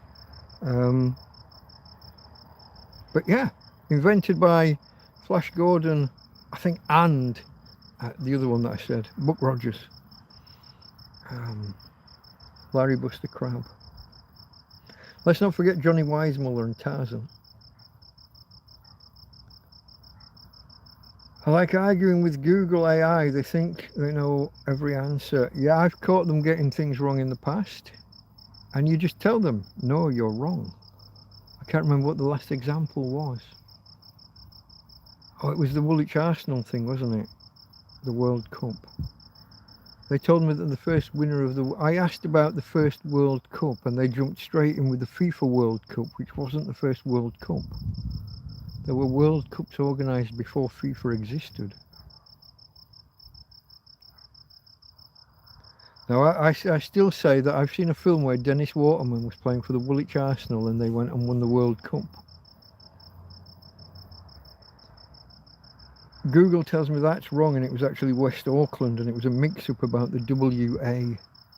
Woolwich Arsenal versus West Auckland. I don't know. Why would they make a film with Englishmen winning the World Cup if they didn't? I didn't look into it any further. Here we go. Jus in rem, not a quasim persona. England, jus soli Angliae, and crewman credita. And where the king's as per hierarchy, and then some letters that donate some specific documents. Oh. Why am I burping?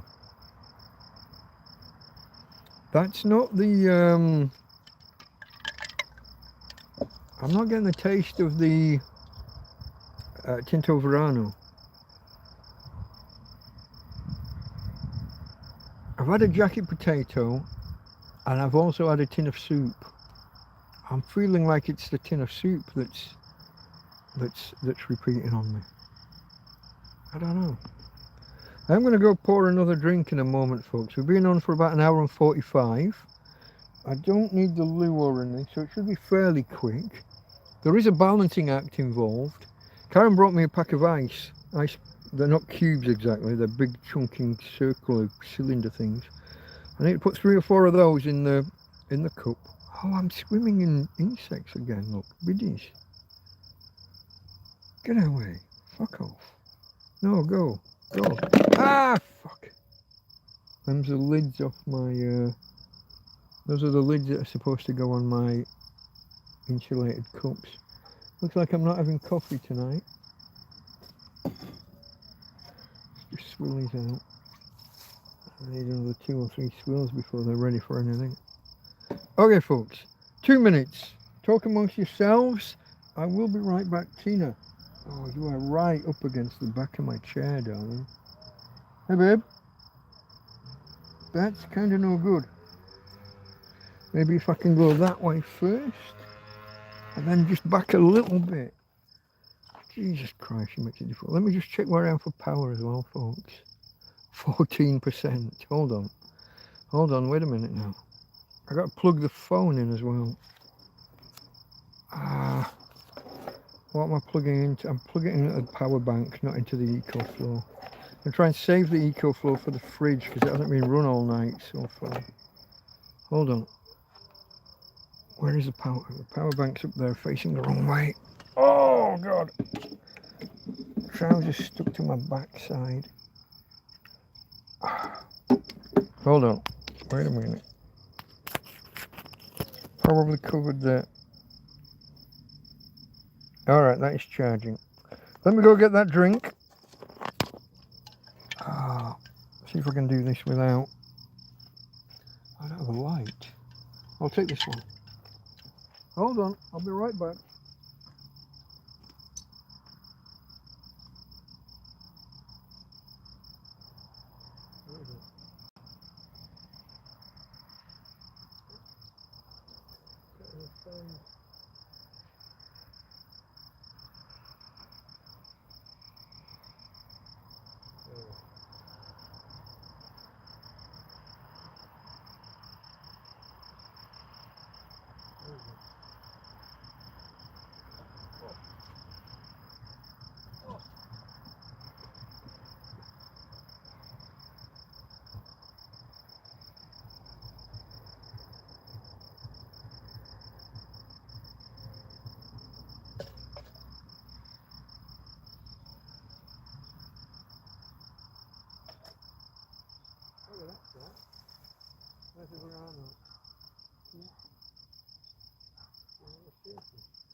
Let's go.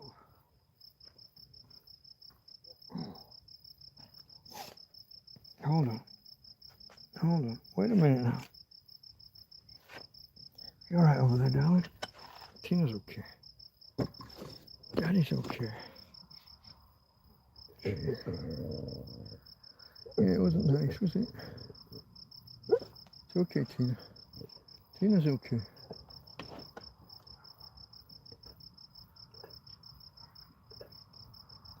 Not sure about that. There are some people, folks, that every time they walk past seem to cough up grollies or empty their nostrils. And I'm not sure if it's like just a coincidence or if they're deliberately being a bit malicious.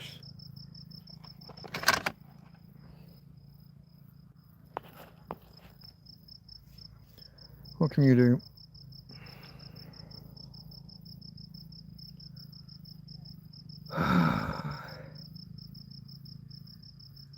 Just need a shirt and ready for on the town. No, I'm not watering the trees. No, no.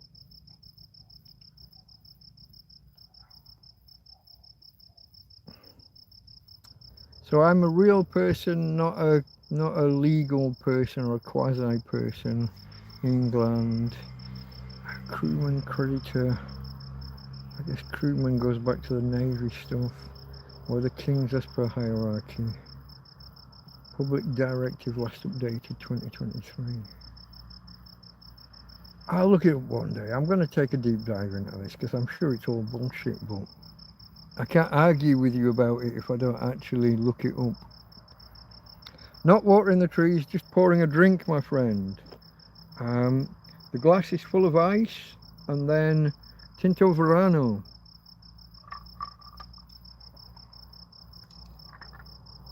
Summer wine. Red wine of summer. Something like that. Last glass lasted me 2 hours. It's not bad. Just need a shirt and ready for on the town. Ah! And a babysitter for the dog. A dog sitter, whatever wording you would use. And some money for spends. Because you won't get very far with what I've got. I maybe got enough for one night out. But that would leave the Temu fund defunct. Mike, you're a mishap, chappy. When sober, then become more steady with the cans. I don't think I have mishaps when sober. Can't think of any.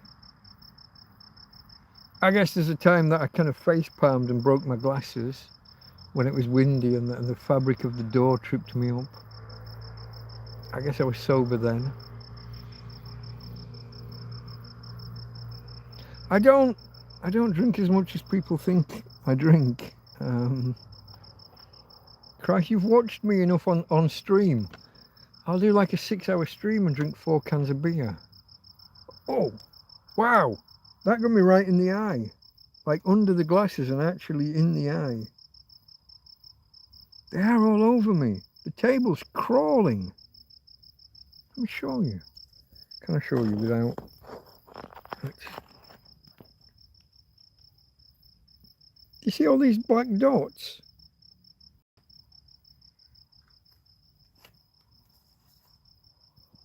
And then up and on here. I do have fly spray. And I've actually got some out here with me. There's one crawling up the drinking chocolate. I just don't like to deploy fly spray in the outside. It's kind of ineffective, isn't it? It's gonna diffuse really quickly, but they're all over me. There's 2 on the lamp and 4 on the table, although they look dead. It's like they've got here and then they've just dropped dead on the table. Oh, there's a 5th one. Oh no, it's not. It's just a shadow where the table's cracked. Who knows? Living executor. Just tell feds I'm fine. I don't wish to contract with you. Did Karen give you pocket money? No. Karen doesn't usually give me money. She brings me food, water, some booze. Usually it's the spirits. When you buy so many cartons of, well now there's 3 on the lamp. When you buy so many cartons of cigarettes, some of them come with vodka on the end and they don't drink vodka. So I get that donated. They'll also bring me a tray of beer, sometimes 2. And I've got red wine as well, Card Bordeaux. I haven't had that in months. I think that's why they brought it. I think I mentioned in a stream a week or 2 ago that I haven't had any wine any red wine in forever. So now I've got Tinto Verano and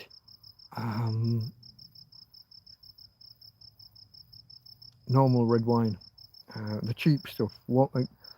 It's like €1 and 10 or 15, or at least it was the last time I was in a Mercadona. I can't. Used to be 85 cents, folks. For years and years, it was 85 cents for a litre of red wine. Yeah.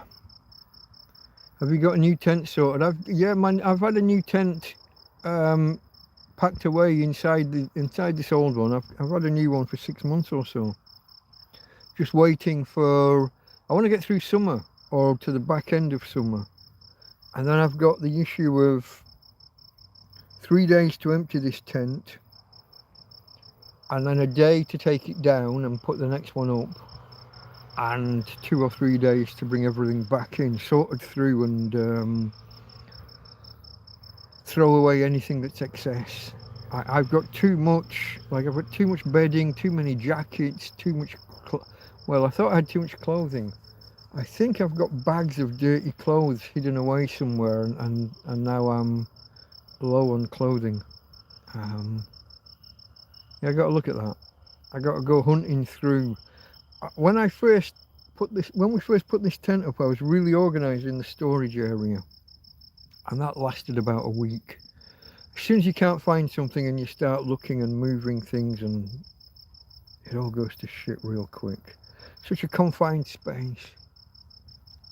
And then other people bring you other stuff. So I had this kind of an M shape in the, piles of things in the storage under the tent. So there was these 2 corridors, these 2 pathways to walk down.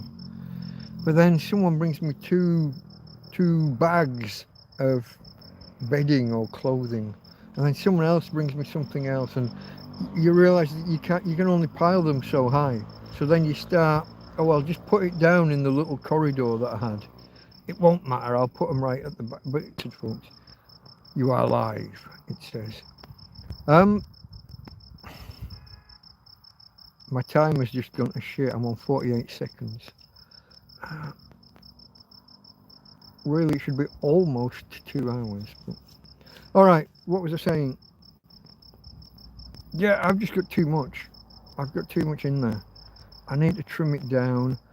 The bedding that I'm using at the minute, because of Tina's condition, because of Tina's deterioration and her double incontinence, some of my bedding isn't as nice as it should be. That'll have to go. I've got extra. I've got loads of blankets. I think I've got a quilt that I haven't used.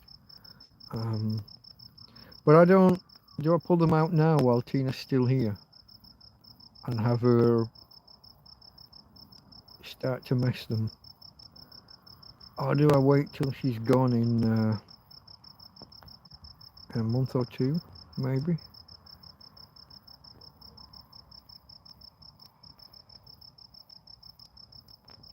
I don't know, folks. Also, yeah, it'll be about the time that I'm changing tent, won't it? 6 weeks, is it, to the end of August? I don't want to leave it too far into September, because any time in September you get the Gota Fria, the absolute fuck off downpours. I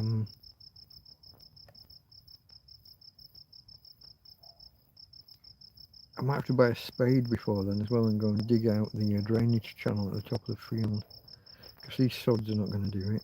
They took a strimmer down the entire channel, and then at the exit point where it's basically full of trees, just left it.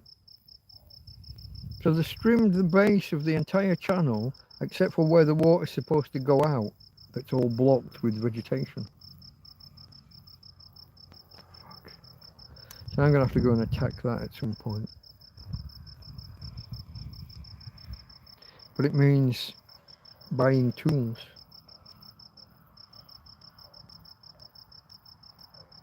Or I complain to the council, maybe. I'm on first name terms with the mayor, don't forget.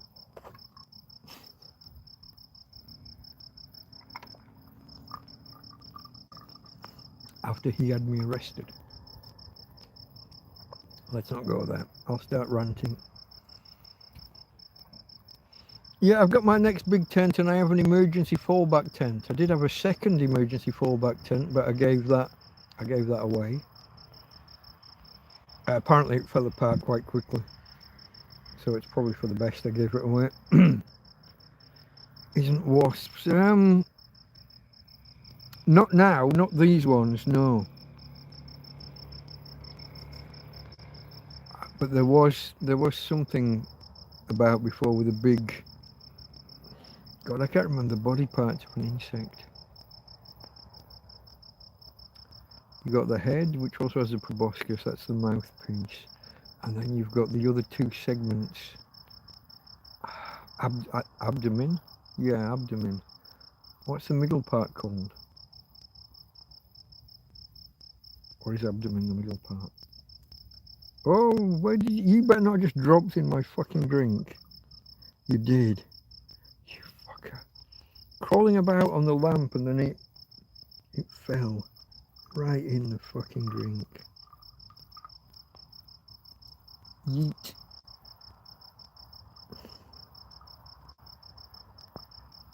Well, that was fun.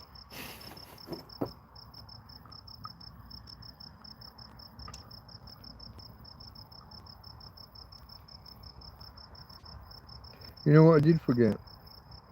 There was already one insect on the spoon when I've just used the spoon to dig the other one out. Somewhere in here.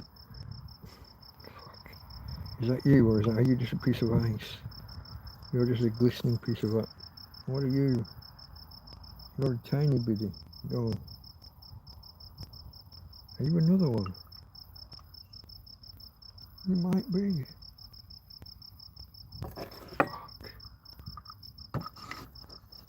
Do you know why I think they're dying on the table here? I think it's the condensation from around the drink, because I've got ice in the drink. You get the condensation runs down, the table gets wet.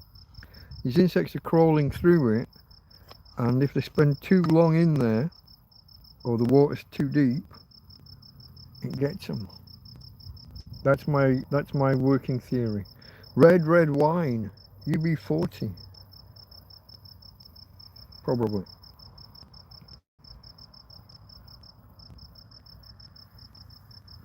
You need the beer to make the water last. This has been a working theory for a while. Make my water supply go further by drinking a couple of litres of beer each day. Not each day, but you know, on the days when I do. It's a fun idea, isn't it? So the beer comes in 12 packs, which at 330ml, 30 centilitre, whichever you prefer, adds up to 4 litres. Yeah. I can be like those guys before the cholera epidemic, the guys who just drank beer all day and never touched water, the ones that survived. Conserve water and drink wine. That's a little bit more precarious because of the strength of the amount of alcohol in there. Beer is almost isotonic. Almost. Wine, not so much because of the amount of alcohol. I think these are 13 or 14%, the cardboard bricks. It's been so long since I've seen one, I don't fucking know. Mike's got beer. I do have beer at the minute, yeah.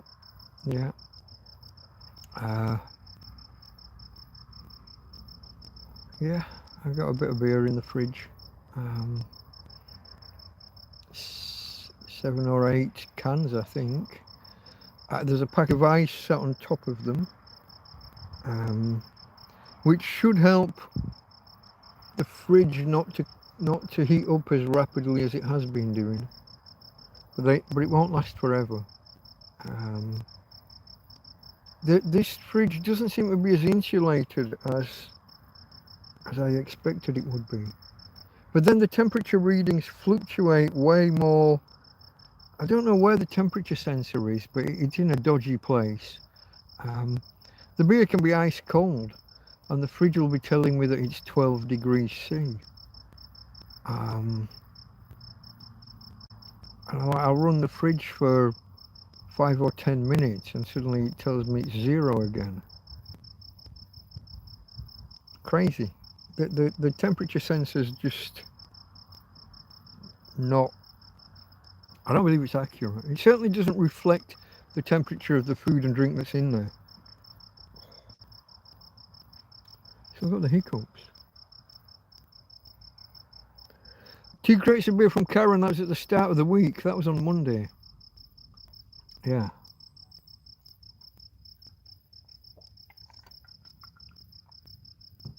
Don't forget how hot it is here. Once we hit kind of mid-afternoon, I'll crack out a few cold ones if I've got them. I'll sit there with them. I'll sit on the bed, one behind my neck and one at the back of the neck and one on the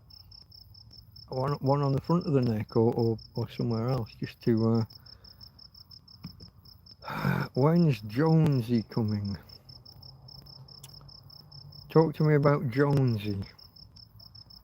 I don't think I'm familiar with a Jonesy. Have you got the right name?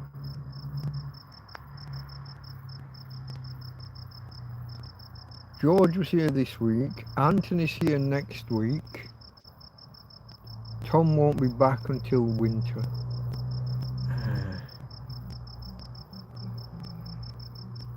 Oh, Josie. Jose.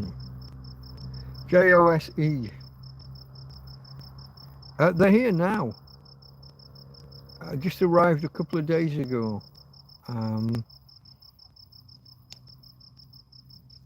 They're preparing their flat for when they move out permanently. Their apartment for when they move out permanently later this year. So they're busy. Busy. I don't expect people to be coming and visiting me in the first couple of days in the country.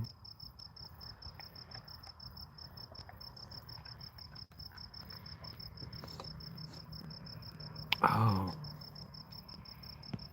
Scrolling, folks, scrolling. 15 people. Hello. Hey, Phil, Mr. Egg Thailand. I met someone in the bar this week who has a house in Torrevieja. Wow, they've got a house in Torrevieja, but they're off in Thailand. That's interesting.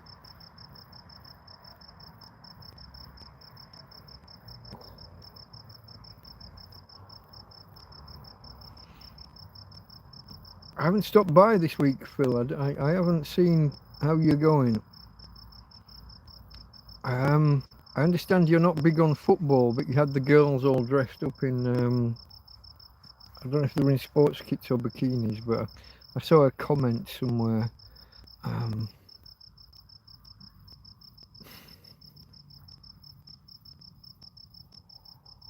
Yeah. Everybody, check out Mr. Egg Thailand's YouTube channel.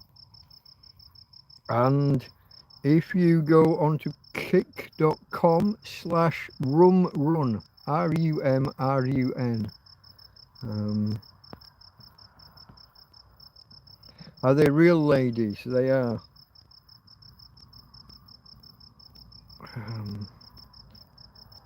Hold on.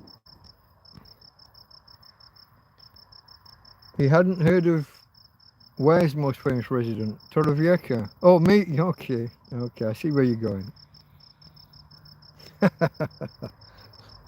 I was trying to think, because it used to be rumoured that, God, was it Gorbachev back in the day, or was it the current bloke?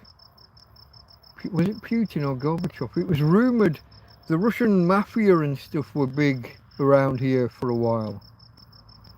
Some of the bigger villas with the big walls around them. So when you said the most famous resident, but then I kind of cottoned on to where you were going.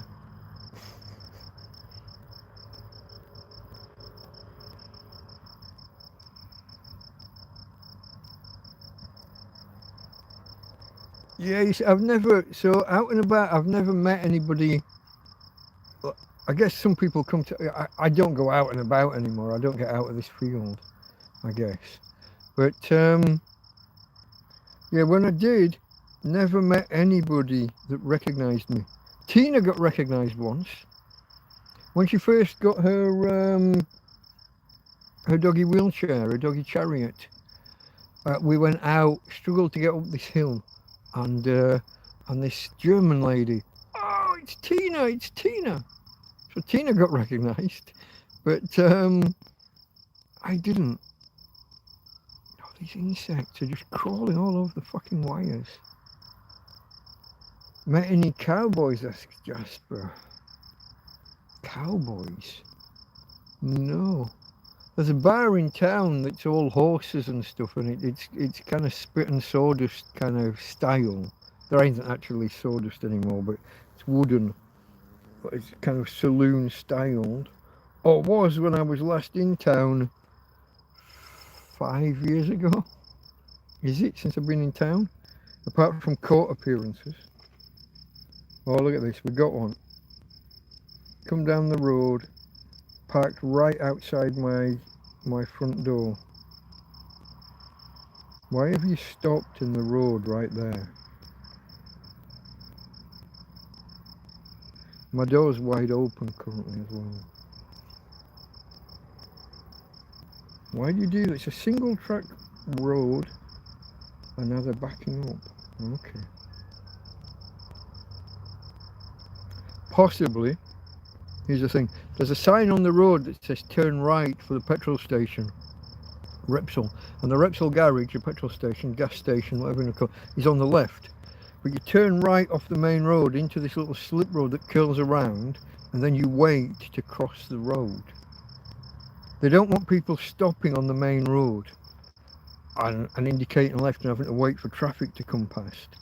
So they divert them into this slip road.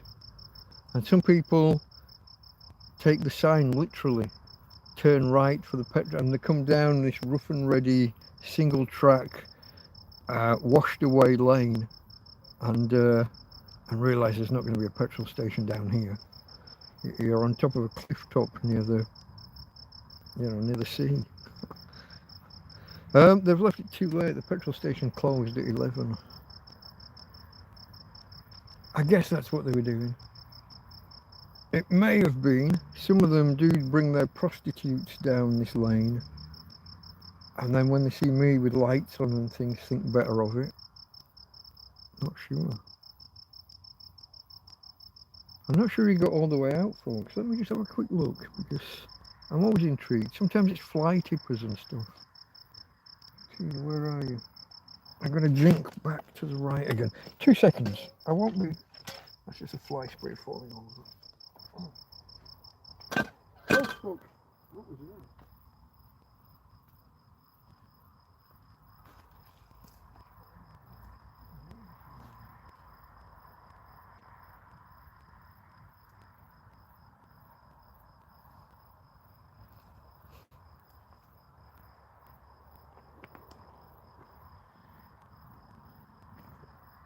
No, he's gone. He must have reversed all the way out. I couldn't see the top of the road because the tents... Well, there's a tent and then there's a tree. He got out.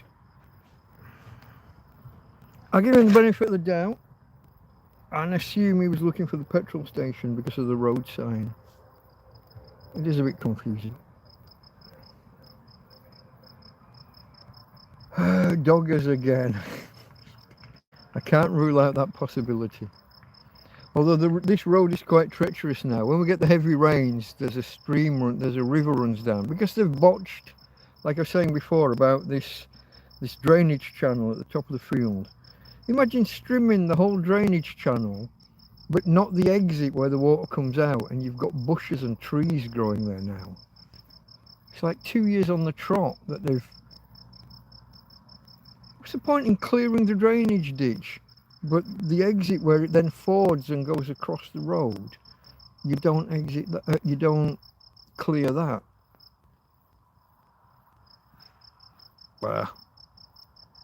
So now all the water comes down, well, half of it comes down the field, and the field's on the cusp of flooding at times. And the other half comes down the road and is washing it away. So we're on bedrock. But it gets washed, it has cars coming over it, so the rocks get crushed, they break up into big rocks, into little rocks, into dust and sand, and then the water forms a stream and rivulets, and it runs away, washes away the road. So many cars bottom out as they come down here nowadays. Mike needs night vision binos. It's not so much night vision, it's just obstructed view because my positioning with the tent and the tree at the top there. I could do with night vision because, like, when I came live, there was something running through the field. I could have done with knowing whether it was a cat or a rat. They see you and think you're security. I doubt it. What kind of security has a coat hanger hanging from his parasol that he's got up at night and fairy lights hanging off? Battery-powered fairy lights. Send a council invoice for your services, Clifftop Reservation Limited. Don't drop the soap, Mike. Strange goings on there. I've told you often about the 5 or 6 gay blokes it is now, isn't it? Hasn't been one for a while. But they poke their head in the tent and ask, sexo? Or the one that backed up here and pulled his keks down and wanted me to just bum him right there and then. Just raw dogging. It's not my thing, but I don't even know how that works.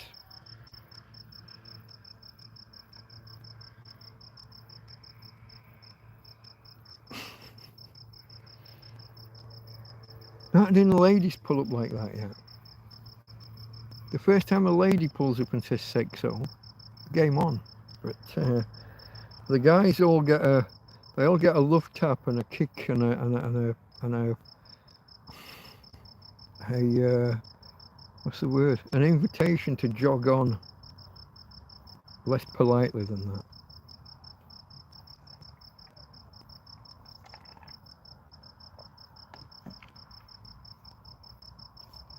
When that last one, I couldn't believe what I was hearing. I had to stop and think, and I'm thinking, is this a variation of the word for 6? But no. Sexo.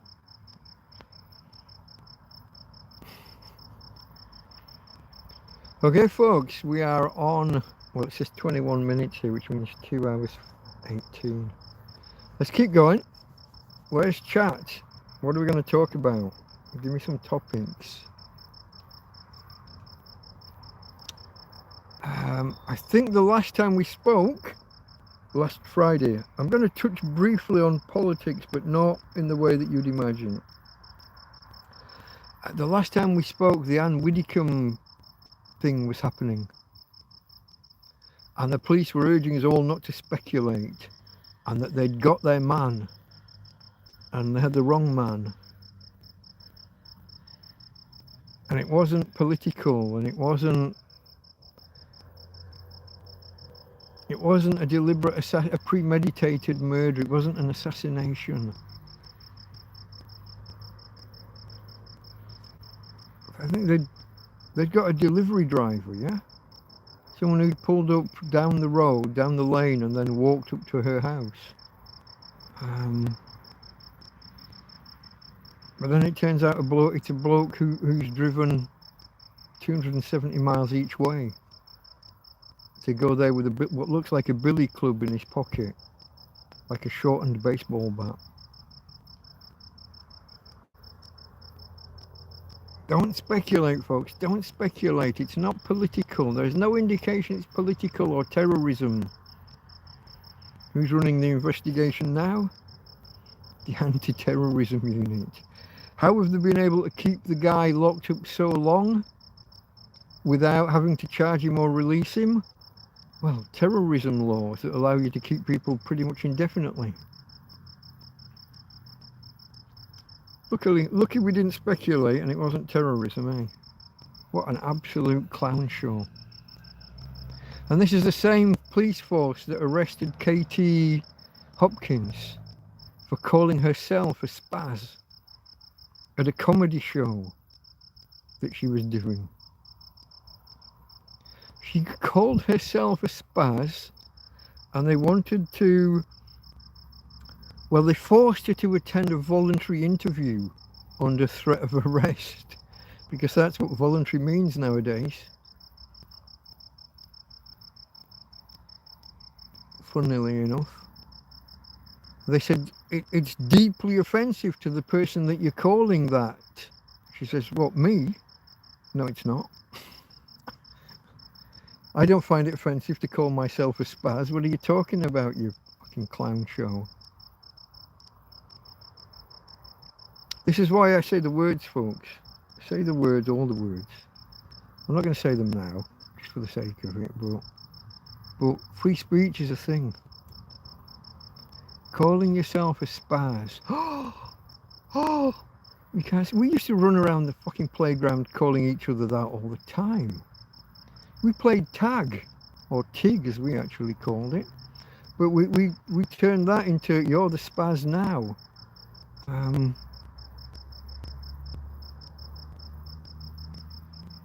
So free speech, it's a thing, but also it has limits.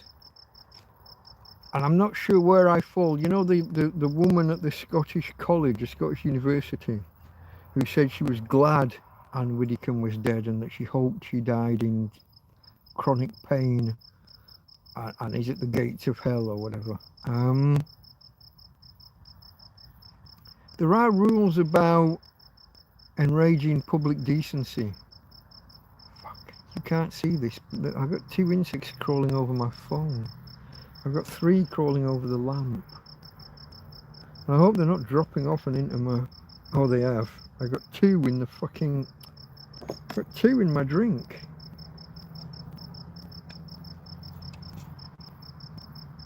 Can you see it? You won't be able to see that. I just fished 2.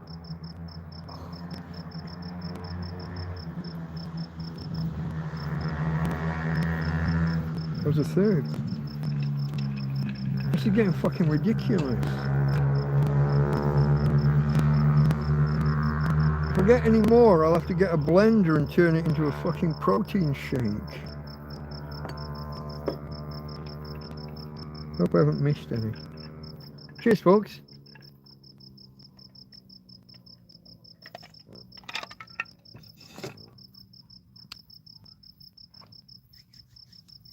So yeah, free speech, I'm all for.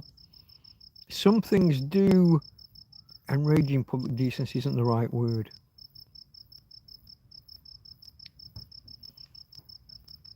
But saying you're glad when someone dies is pretty horrific. I would say anyone that does that should be tested for psychopathy or sociopathy.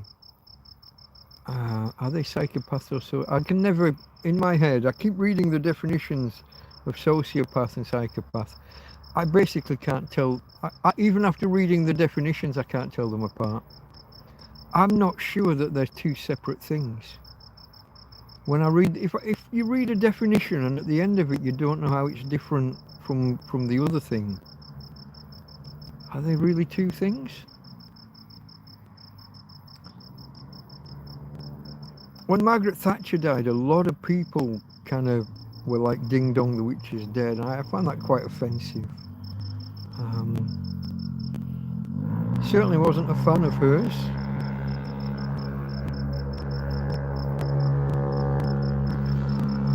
But I think if you're praising and cheering on someone's death, especially when it's under horrific circumstances, battered to death with a fucking wooden club.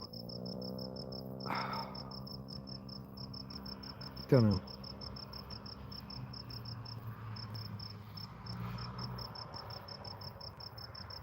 Crime Watch presenter Jill Dando. There are similarities in that not straight away, but once they've picked their man, oh, it's that guy with learning disabilities. You see just the easy mark. In this case, I suspect not. It's difficult to frame someone for a 540-mile round trip in a car that hasn't been used for so many months that there were weeds growing out from under it. So suddenly he gets in his car, drives off down there. He's seen in the vicinity, and then he drives back. But the whole learning difficulties thing, I don't know. I mean, nobody knows what happened with the Jill Dando thing. Because they locked that guy up for, what, in excess of 10 years? Oh, fuck. Somebody George, wasn't it?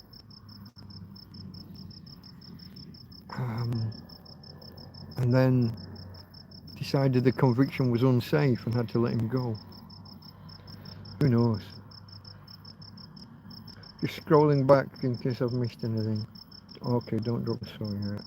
Telling the truth is a crime. It's getting that way.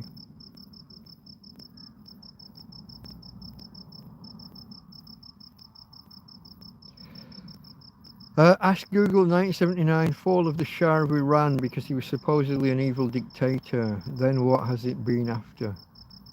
It's not just the same, it's been worse. You could argue the same about Iraq and the guy with the moustache. I can't get past the name Salman Rushdie, and I know that's not right. What's he called? Iraq, dictator, moustache. Anybody? No one's answered.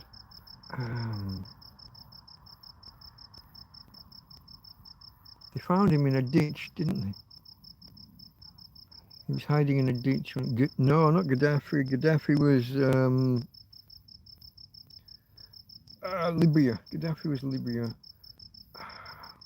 The guy supposedly had an arms program, and we went in because, in 20 minutes he could launch fucking nuclear weapons and weapons of mass destruction. Big bushy tash. Saddam Hussein, well done. Yeah, Saddam Hussein, thank you. I couldn't have got there. I would not have got there. Yeah, we got rid of him, and then it all just becomes Taliban, and he was keeping the worst elements down. Now, were his methods a little strong? You know, he did deploy chemical weapons and nerve gas and stuff against his own people, as well as against Iran next door. But it kind of looks like Iran next door needed it.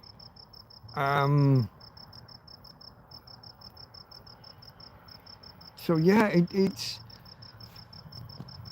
America in particular has built up these little puppet empires. As far as I understand it, the CIA put Saddam Hussein in power. In a lot of ways, who's the bloke from Saudi that was behind the Twin Towers?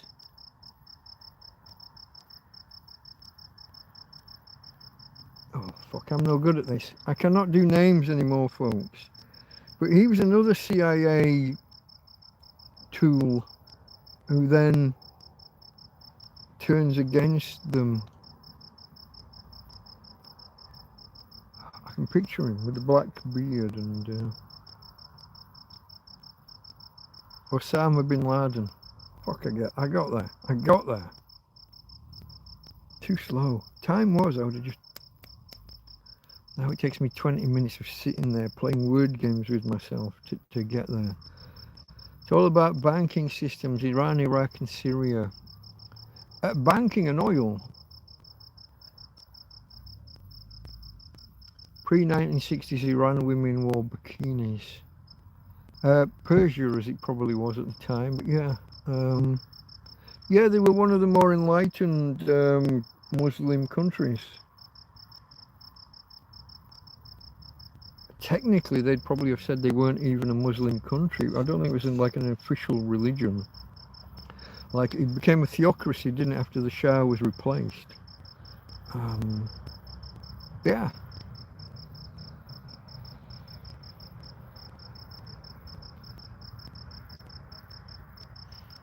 But a lot of it is meddling by Western countries, and I think America in particular. CIA involvement.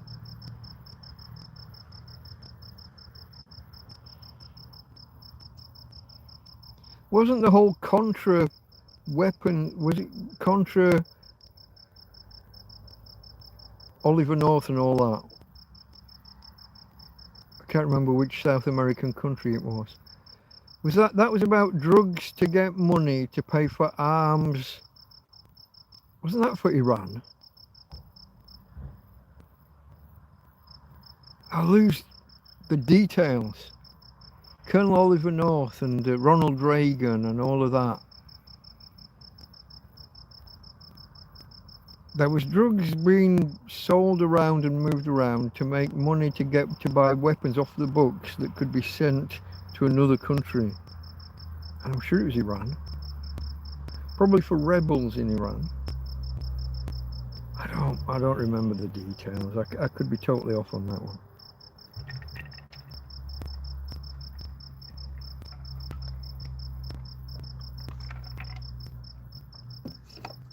Well, let's just not pontificate. Let's look it up.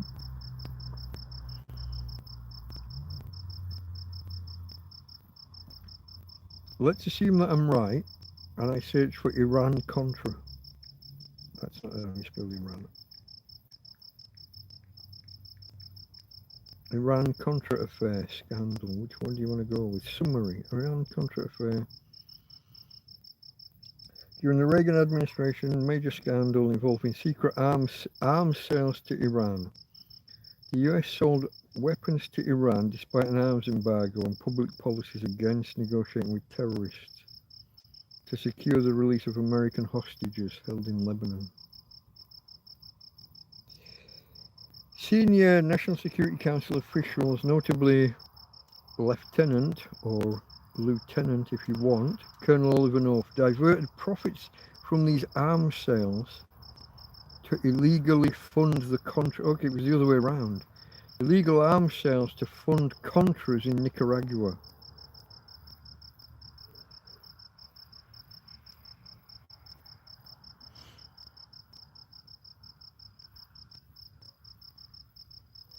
Okay, I had it the other way around. I had things going on in South America to raise money to send to Iran. Well, just to sell weapons to Iran. But it was the other way around. Sell weapons to Iran despite an embargo. And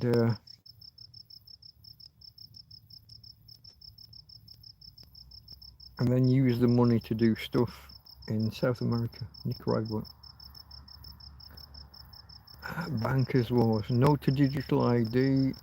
You joining up, Mike? Joining up with what?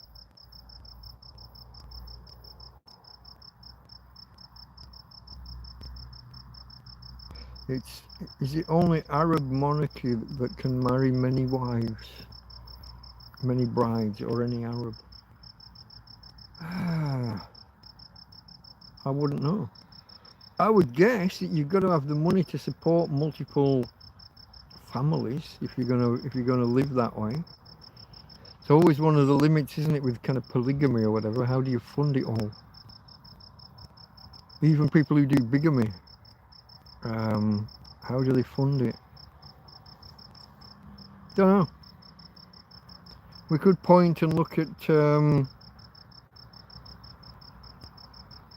Utah, Salt Lake City and all that, the Mormons.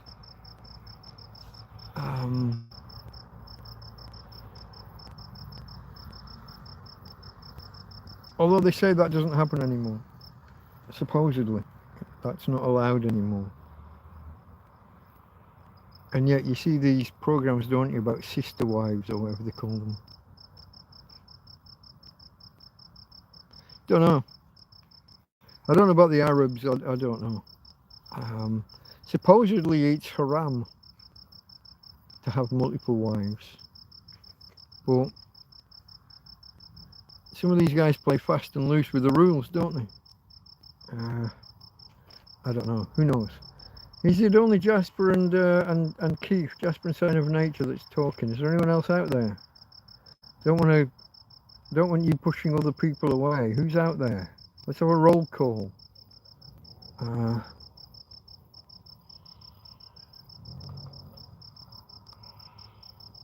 Are they real ladies, Jasper? So Phil runs a go-go bar. And as far as I know, yes, they are all real ladies. You got to look up your definitions of go-go bar. I'm not going to go too much into it here. Probably not really my kind of thing. I'd love to go there and have a pint with a bloke, but not interested in the... well, it's not that I'm not interested in ladies, but... the financial element, not really me.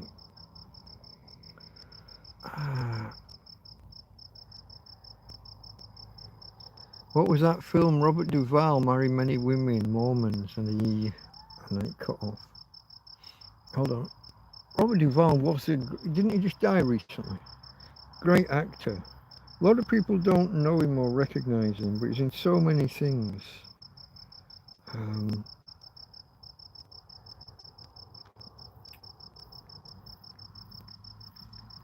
Robert Duvall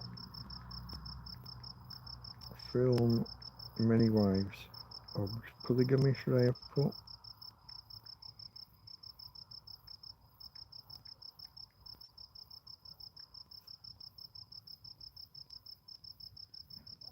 No.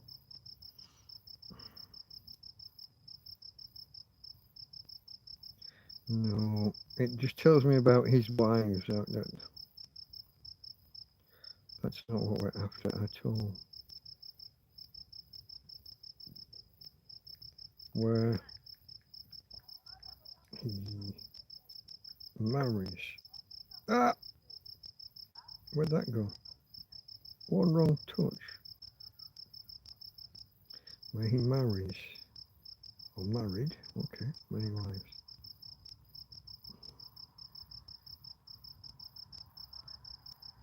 No. Robert Duvall's been married 4 times. That is, how do you miss the word film?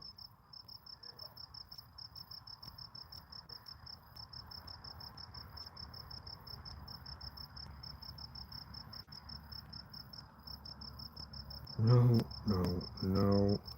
AI, you are fucking shite.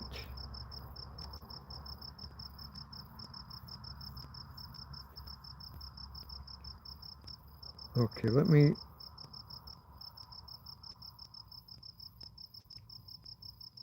Robert Duvall film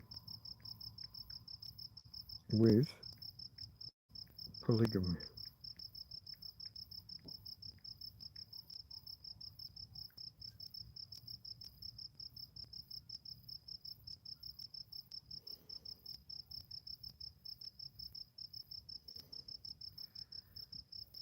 It sounds like you're thinking of the acclaimed 1989 CBS miniseries Lonesome Dove, which features a prominent polygamous storyline rather than a single film. In this beloved Western epic, Robert Duvall stars as Captain Augustus Gus McCrae. A major subplot of his character's backstory involved his deep love interest, a young woman from a polygamous Mormon community. Is that what you were thinking of, Jasper? It's the best I can do for you. It took 3 or 4 attempts to get AI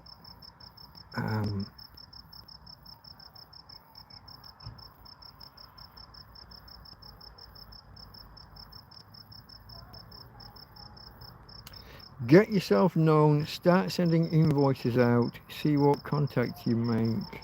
You can't just send invoices randomly, especially to large organizations. You need like a purchase invoice number or some such.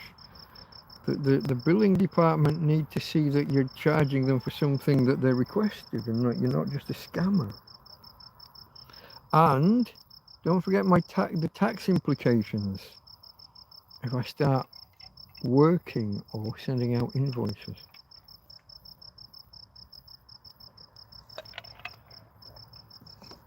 And the fact I don't speak Spanish.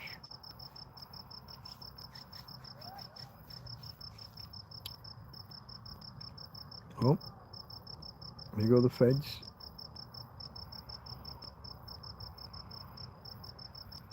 I wonder what they think when they look through the field and they see a fucking brolly, an umbrella lit up by fairy lights in the middle of a field, and a bloke sat at a table with a big light.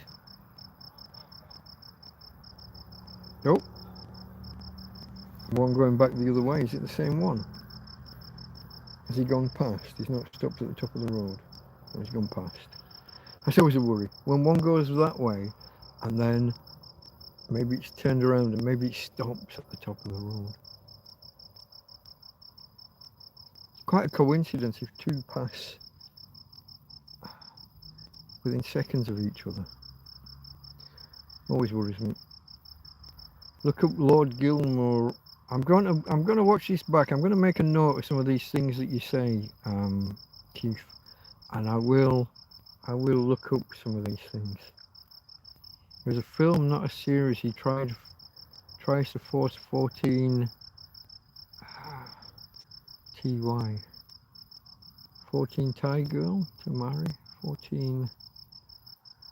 The Apostle, 1997. You're outside their jurisdiction. I would argue not. I'm in their country.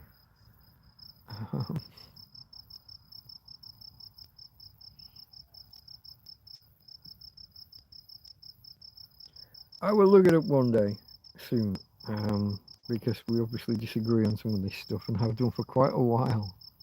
But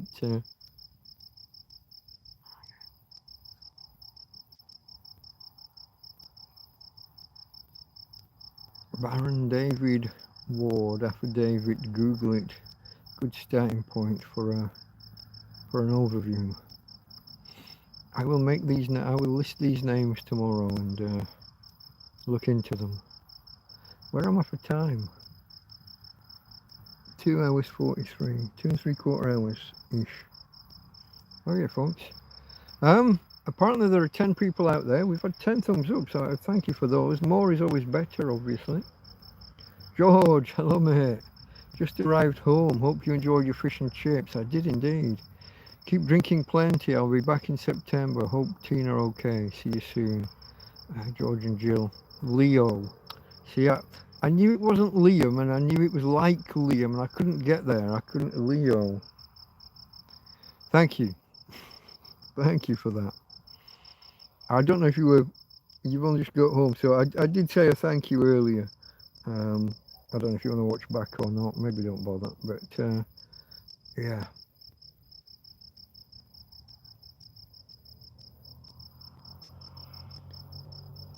Jasper says the film he was thinking of wasn't not Apostle. It was a disturbing film that made me dislike actors.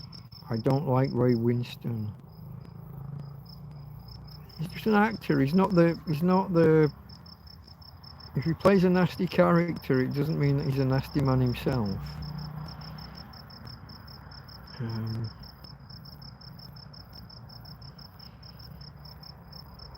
Hey you. Tina? He's lying there. Alright, babe.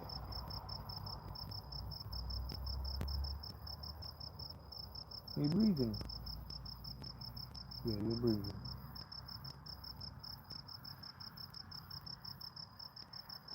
She's either asleep or she's annoyed with me and ignoring me. Interpretations Act, 1978. I'll make a list, mate. I'll make a list when I come through it tomorrow.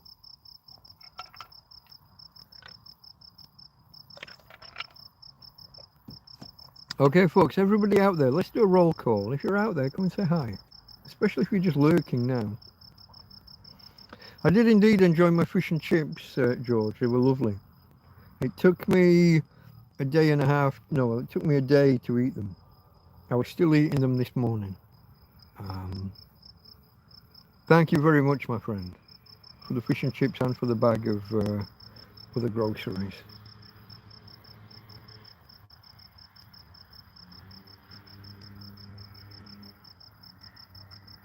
Strolling. Yep, says Jasper. Does that mean that you're trying some more chocolates or ice cream or something?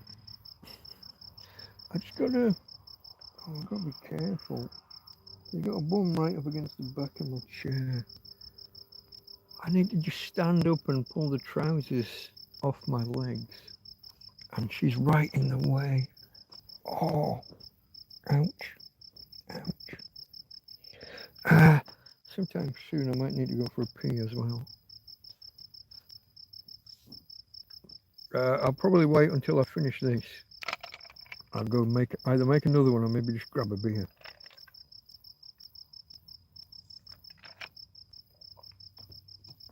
Grabbing a beer will be quicker.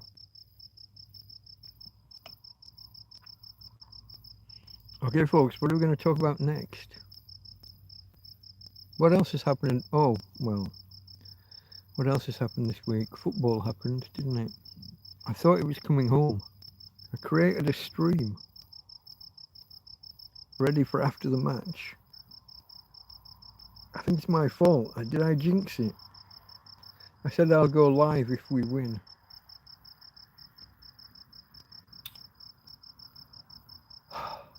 And then it all fell apart. So that happened. We've already discussed the political assassination thing.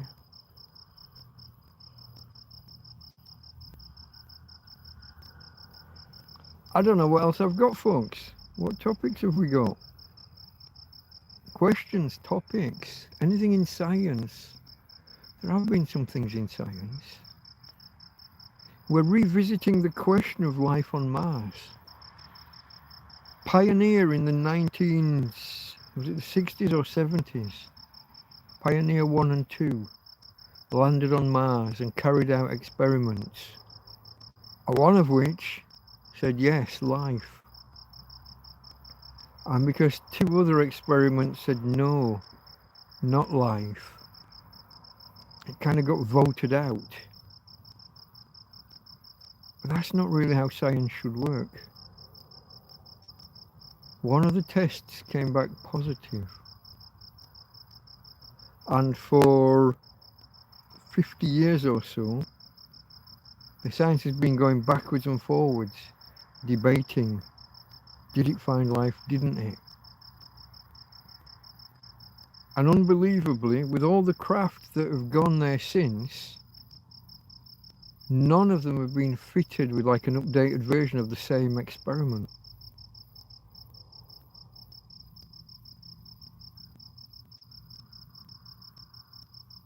Wouldn't you have thought that would have been like a priority? You've got a test that's showing that there's a kind of chemistry going along happening that at the time the test was devised, we thought could only happen with life.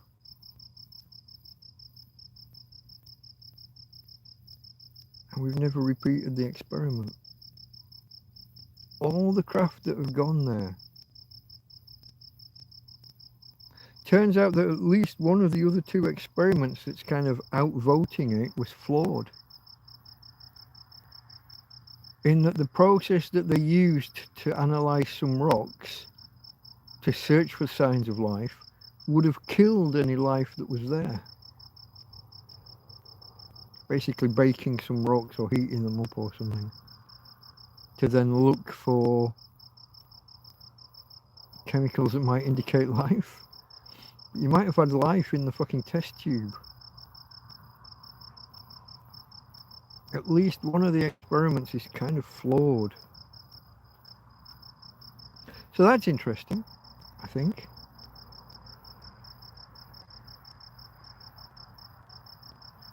I'm sure there's other stuff that I've watched this week that's just not coming to mind. I hate it when that happens.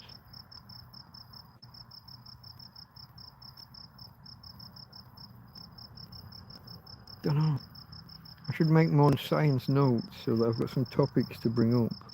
I used to do, didn't I?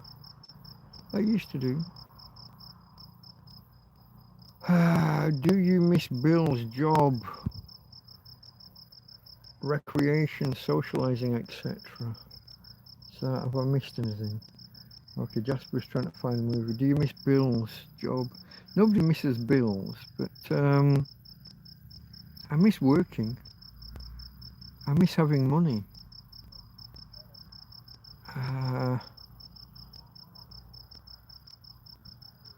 What else did you list? Recreation and socialising. God, when was the last time I went to a bar? Back in England, I was a regular in my local pub. Well, it wasn't that local. I like to walk about 15 or 20 minutes. So if there's a pub around the corner, I ignore it. I like to have one where I walk there. It's a little bit of exercise, a little bit clearing your head after a day at work or whatever. And on the way home, it's a little bit of time to kind of sober up a bit, yeah? A bit of fresh air on the way home. It also allowed me to invent the gallon gallop, which I've talked about previously. Friday or Saturday night, if you happen to hit the magical gallon and drink your 8 pints of beer, and then run home. What a dick. I invented the gallon gallop.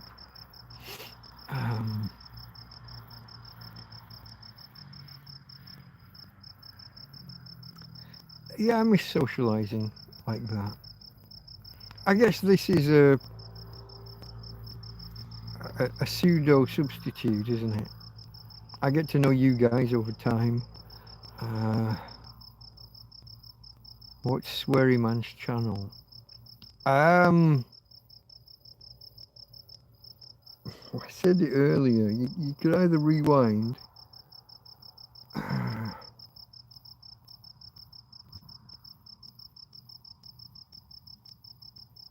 Garron, Garron, Garron _music. And you're mainly looking for his shorts. Yeah, he has a beautiful voice though. When he does sing, his music is excellent. He appears on TV singing, but I like his comedy more.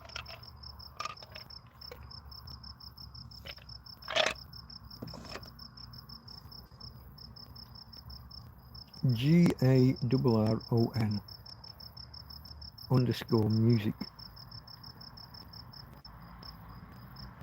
Where was that? Handmaid's Tale is a dystopian film. Wasn't it Ayn Rand?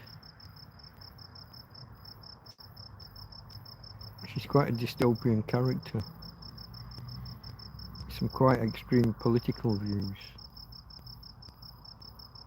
If I've got the right, I think that's who it was. Do you miss Bill's recreation, socialising, etc.? Yeah.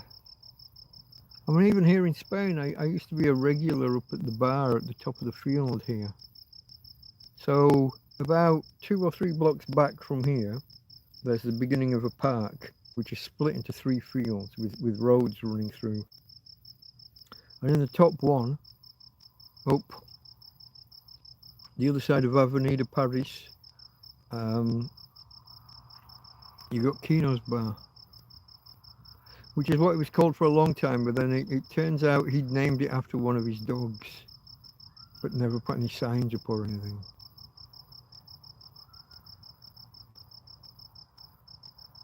But yeah, basically the kiosk. It's not really a bar as such, but it's a kiosk. It's a wooden shed where he sells beer and spirits and stuff out of there.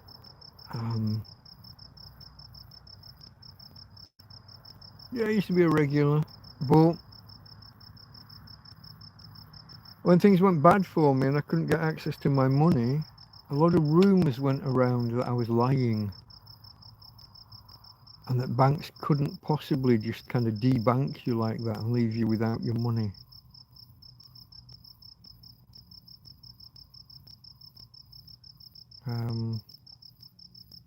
So all those people turned against me. Anyway, so I couldn't easily just show my face there now anyway.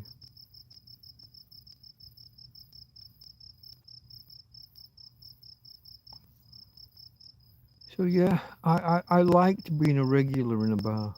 To go there 3 or 4 times a week, and each time you go, there's a different subset of the overall group. Over time, you knew everybody, but not. It wasn't that like everyone was there every day. But yeah, 3 or 4 times a week. Great Christmas Day, Christmas morning, to go to the pub, and basically everybody would be there. And then you go home and make your Christmas dinner or whatever. A couple of hours, a few drinks in the pub, and then that's it. Come back Boxing Day.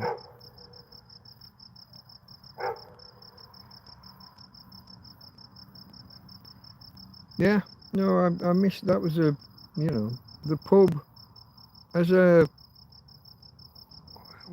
single bloke, separated bloke, whatever you want to call me. Yeah, the pub was a fairly substantial part of my socialising. All the time I just go for long walks or long walks on the seafront in Morecambe.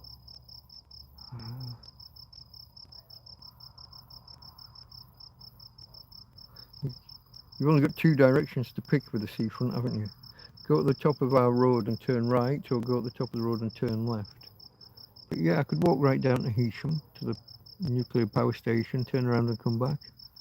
Or bypass that and go on to some of the villages that were further down. Good long walks.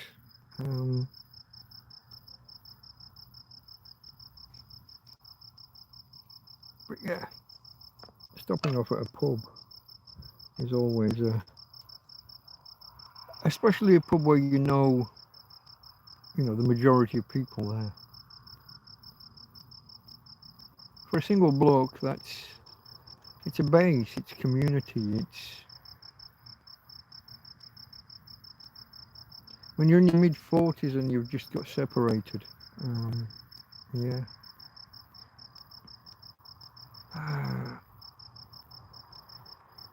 Do you keep track with the teleprinter on Saturdays? I did. The teleprinter on Grandstand or World of Sport.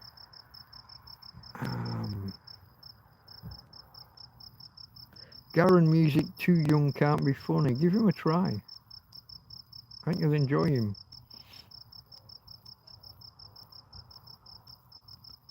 I don't follow the sports scores and stuff anymore. I feel like I've outgrown football. What was the one the other day? The France-Spain match. I almost gave up after the first half. Oh, I almost gave up halfway through the first half. I was bored.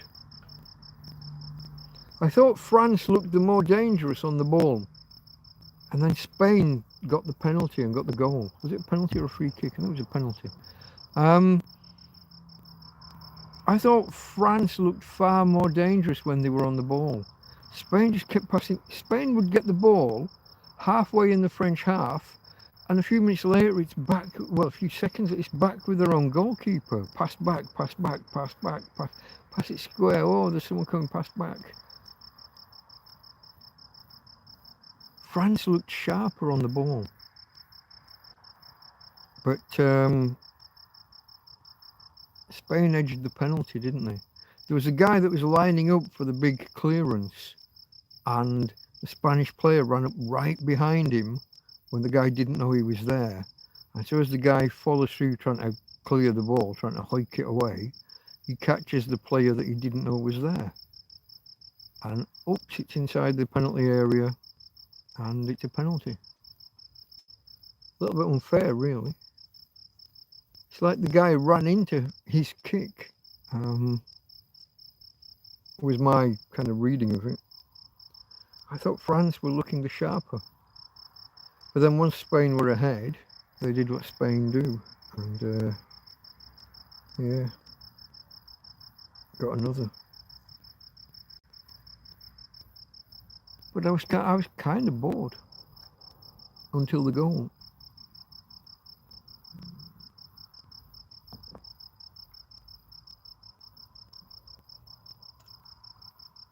Jasper hated pubs. People would demean you and put you down. Why?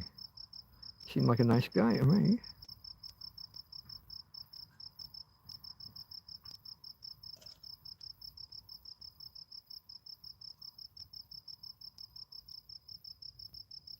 You used to go out Wednesday, Thursday, Friday, Saturday, Sunday.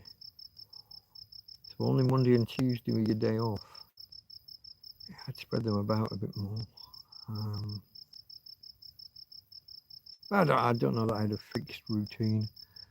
Sometimes you come out of work and you're in a mood, and so bizarrely, my bus home from Lancaster to Morecambe would kind of take a detour and go wide, and it would go through Bear Lane, right past the pub that I liked to drink in. So instead of going home, if I'm in the right mood, usually if I'm in a mood, instead of going home, getting some food, getting a wash and a change of clothes or whatever, and then coming out and walking 20 minutes back, I just get off the bus as it passes, as it passed the pub. Yeah, if you're in the mood. We had a really rough year, a really rough summer, where we'd had a job go bad for a client, and the job ended up a lot larger than we'd quoted for, and they wouldn't pay any extra, and we had to just knuckle down and get on with it and take the hit. It was a very stressful time.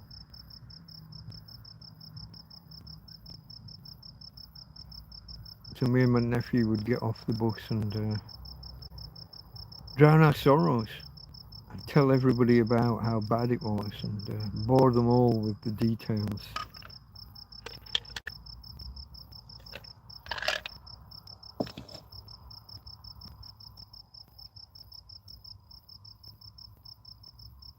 Only got the one sip left in this particular drink. Okay, folks, let's have a quick look.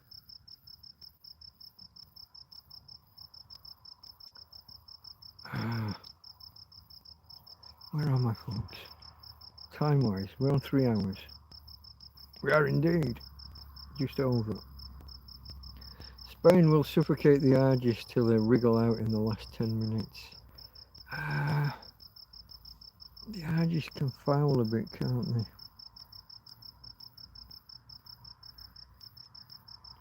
Did you drink barley wine? No, that's crazy juice. Barley wine is just beer that's too strong to legally be called beer. So they have to call it barley wine. There are legal definitions of what a beer is and what a wine is. And if the alcohol by volume gets above a certain level, it's no longer a beer. And that's all barley wine was. A really strong beer that was too strong to be called beer. I don't know if those are still the rules. That might not still be the rules. But certainly in the 90s, I remember that being the case when I was, when I went to Wolverhampton. Gosh, there's some memories. Low Hill and the Scotlands in the Wolverhampton area. That was a rough old area.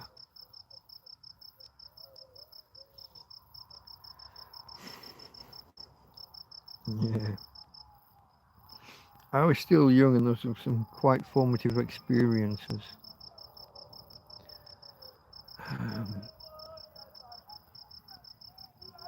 Okay, folks.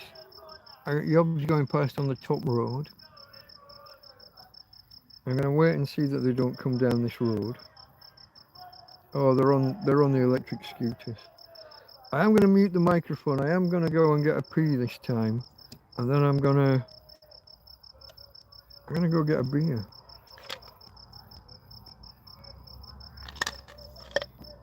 What I might do, I'll just keep this ice and pour the beer into the ice.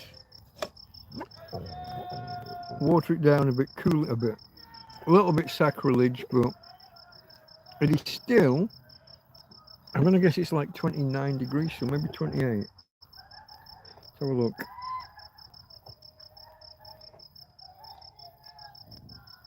$28 right now. 1 o'clock in the morning, 28 degrees. What the hell? We've had worse. I do remember one night where it was 33 degrees at 3 in the morning once. But that's a few years ago. Okay, folks, give me 2 minutes. I'm going to go take a leak, and then I'm going to go and grab a beer. I will be right back with you. Talk amongst yourselves. If anybody new arrives, say hello on my behalf. I'll be right back.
Well, that was a bit silly, folks. I decided to bring a couple of ice cubes back, a couple of extra ice cubes, and I hurt my hand doing it. Very rowdy youth. You often get it, the people on they come by on separate scooters a distance apart and insist on shouting to each other, or, you know, shouting across or singing across. I'll put half in now, put the other half in later. The can's actually quite cold, considering that the fridge hasn't been on for the last 4 or 5 hours because I haven't got enough power to get through the night. Tina, okay? You are a little bit tight up against the chair, darling. Oh, watching forward a bit. You don't seem to get through many reading glasses. I had a phase where they all just fell apart on me in quick succession. And then I put these ones on, and it's been a long while. I don't remember when Josie brought me a bag with about 5 pairs in. 1 pair was kind of dead on arrival. 1 pair smashed within the first month. Then I put these on, and they've been fine. It must be almost a year ago, I would imagine. I'm not sure. So these have done me ever since, and I've bashed on things. Like I got up off the bed one day, and I've got my armchair in front, and I smashed you know, face first into the arm. I slipped and face first into the arm of the armchair, and they just cracked and creaked a bit, and they've been fine. No problem. I think the lenses are starting to cloud over a little bit. I use the microfiber cloth most of the time. I've kept one in my pocket ever since, and but they're not as clear as they used to be. But considering that I wear them 24 hours a day, you know, I'm wearing them in bed, either directly on my eyes or just on my head, depending. Like when I go to the shop, just over the road there, I'll have them on top of my head. But if I need to look at a label or something, they're just there. But no, these ones have held up well. I bought a 3-pack from Temu, just in case. I've got 1 or 2 more somewhere around in the tent, but I never know where.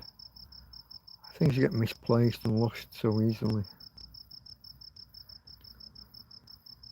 You had crazy hippie narrow glasses. I have had at times. They were. I mean, most of the glasses I've had are kind of lady glasses, to be honest, donated by ladies, and you know, it shows sometimes. But I prioritize being able to see and read and watch videos above aesthetics. Tramp in a field. I'm not like being picky about you know, about what my spectacles look like. Cheers, folks. I am now on beer with ice, which is a little bit.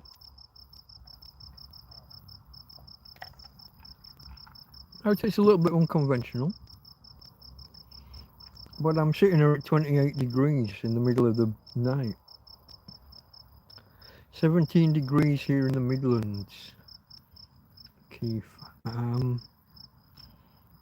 Yeah, we've got a good 10 or 11 degrees on you. To be honest, I mean, that would be the norm, wouldn't it? That would be usual. But you guys have had crazy hot weather recently. Are you on your 3rd heat wave?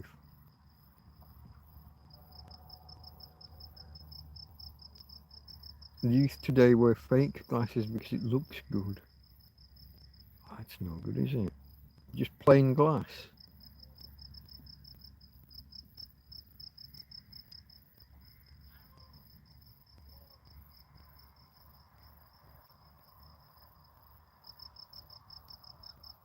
I got drunks nearby shouting hello. I hope they're not talking to me.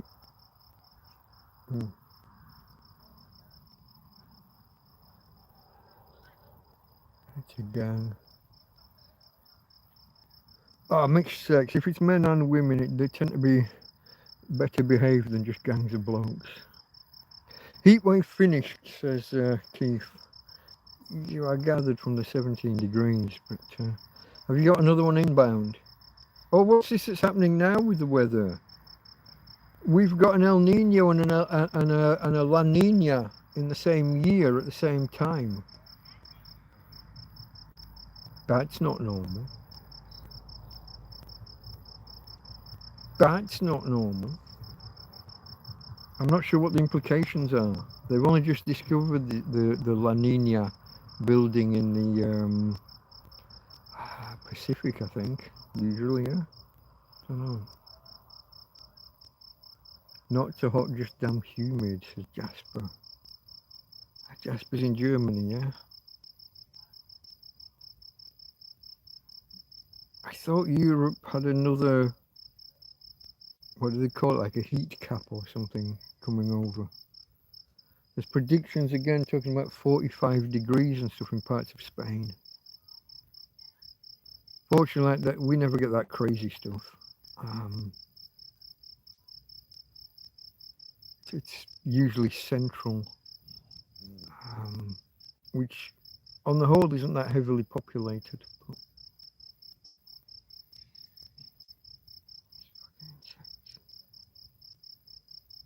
so many insects this year. Not enough of these birds swooping around. Was it last week when we had these swift...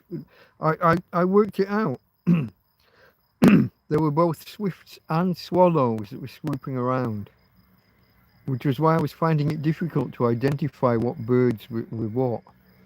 So swifts, when you look at them, have a crescent-shaped wing, which means together with their body and that forked tail that they have, they look like an anchor flying around.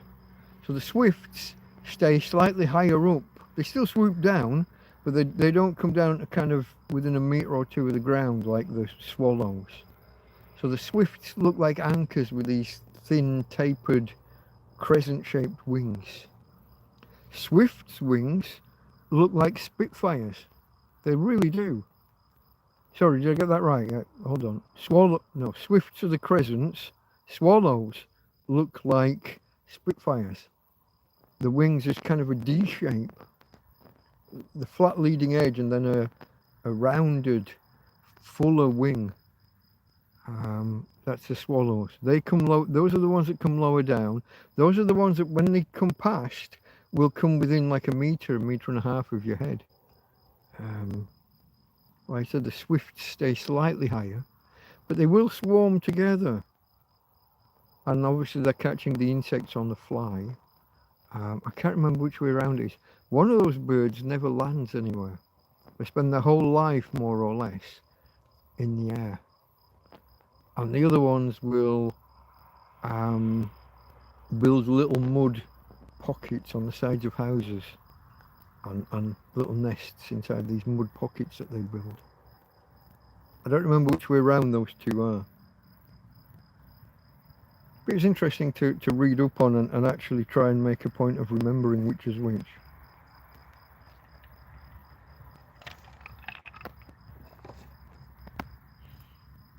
But the reason I was having difficulty identifying them, because I'd see one bird with one shaped wing and another bird looked different, and now I know they do swarm together. They swarm doesn't sound like the right word. Flock. They flock together. Warming up again next week to 29. Swallows but no speech. Jasper. Jasper steps in with the rude jokes. Well done.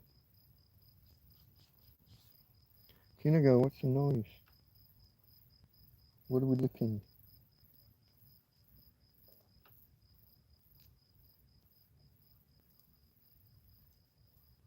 You're cleaning your feet? Okay. That's allowed. Feet's allowed. Alright, folks. How does time progress?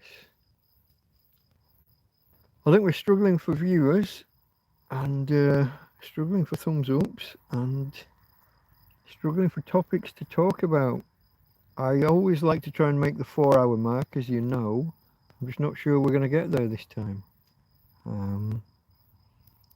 Who's out there that hasn't said hello? I know there's a few of you. Step on up. Bring your questions, bring your topics, bring me stuff to talk about. I will grab my tablet and see if I've got any outstanding science in this that I've already made notes about. Where do I keep them? I've stopped making notes about my week. I haven't made notes for about 3 weeks, I don't think. And that's it. I gotta get that started again.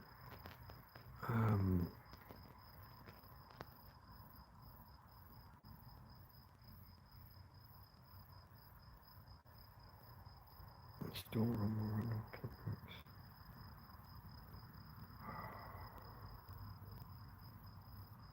There.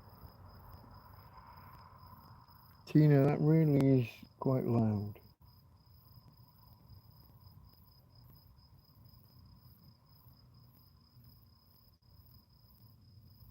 I have seen more reports about both Parkinson's and Alzheimer's treatments. There was a major breakthrough in discovering how which one of them was it? There was a major discovery recently about how the disease progresses and how it works, which might, like all of these things, which might one day lead to better treatments. Not sure. Didn't make notes.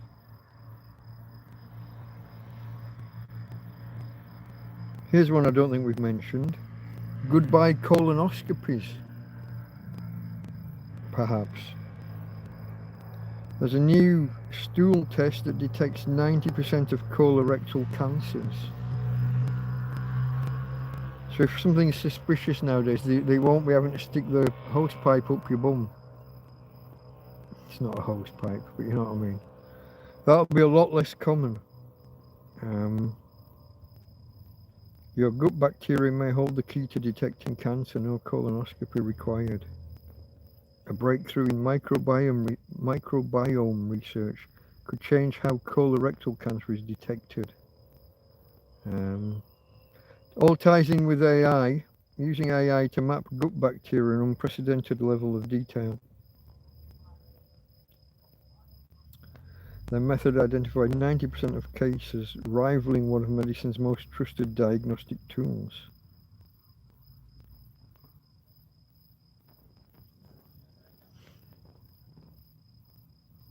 The current process, the colonoscopy used today, can be costly and uncomfortable, which discourages many people.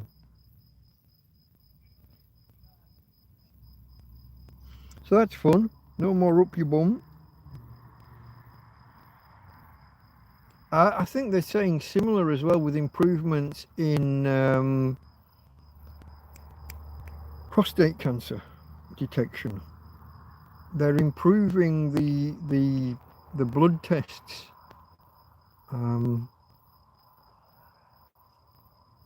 Such that it's no longer a couple of fingers up your bum to check the prostate. I'm sure it'll still be an option, but those things are going the way of the dinosaur. What else have I got? I think we've covered that one about the nose detecting Alzheimer's. Losing your sense of smell could be an early Alzheimer's signal. I think we've covered that one before. So yeah, let's just give a quick search for science news. I'm just trying to fill time, folks. I apologise, and I know we're losing the audience, but I always like to hit the 4-hour mark because it means anyone who comes along late, Google does the post-processing and the chat replay synchronizing and everything so much quicker. 15 minutes after the stream ends, if we hit 4 hours, 15 minutes later, the stream will be there fully enabled. If we don't hit 4 hours, it will take 15 hours or more, 18 hours sometimes, for the stream to be fully post-processed. We go further back in Google's queue, YouTube, yeah, YouTube and Google, same thing. We go further back in their queue, and it just takes. We lose so many viewers that might have followed the next day because the stream's not fully processed and doesn't get advertised as widely. So I always like to try and hit the 4-hour mark, but down to 4 viewers is a little bit. If it gets any lower, I probably will bin it off. Oh, America's got this thing going on, hasn't it, with the diarrhea, explosive diarrhea, parasite-induced cyclospora. Yeah. Unwashed fruit and vegetable. It's biting them on the bum, bigly.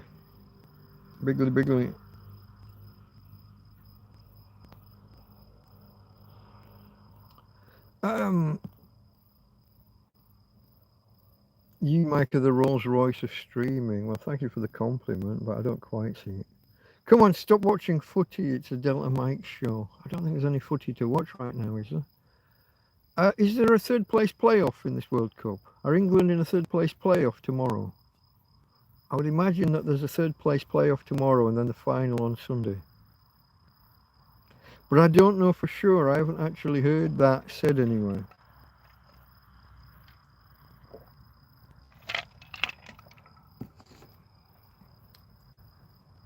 I don't know. Yes, there is. Okay. Emily Lloyd, up your bum. Wish you were here. Emily Lloyd and Jesse Birdseed, as we used to call him. Jesse Birdsall.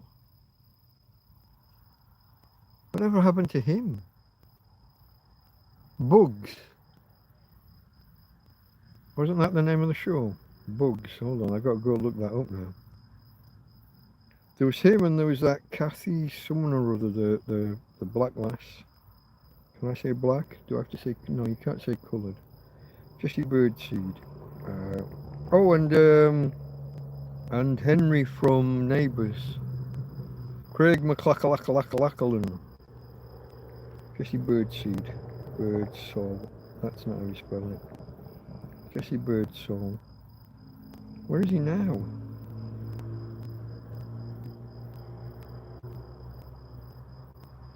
Okay. Oh, I spelled Jesse wrong. Of course I did.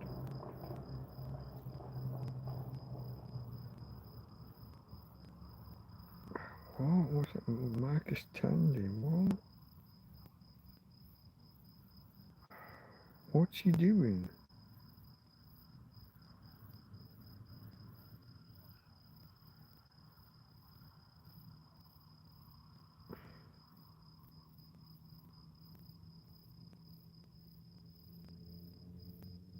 Okay, there's some images. Alright, let's... Well, I'm going to have to go to Wikipedia because none of the other links are about what he's doing now.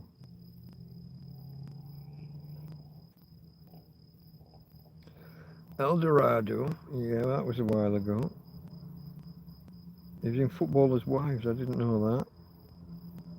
Hollyoaks, I didn't know that. 2013 to 2014. And he was in a few episodes of The Bill. Is that it?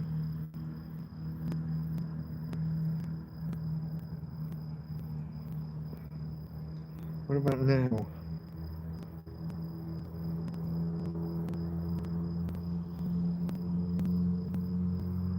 It looks like he ended in 2014.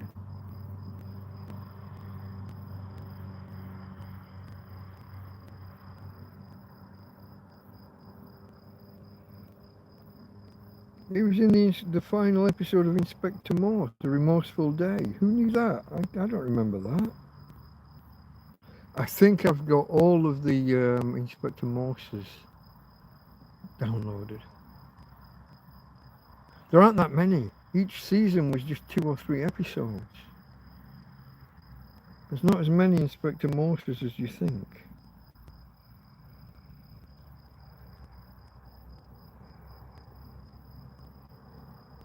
Alright, where was I going? Bugs. What happened to Bugs? Am I misremembering the... Was it not called Bugs? I'm sure it was called Bugs. Let me go back. Jesse Birdseed Bugs. Is it not called Bugs? Yeah, there you go. Cast. McLachlan, Jesse Birdseed. Oh, it was Jay Griffiths. Who was I thinking of then? That was Kathy somewhere over there. I'm thinking of the girl out of, was it The Long Good Friday? I don't know. Craig McLachlan.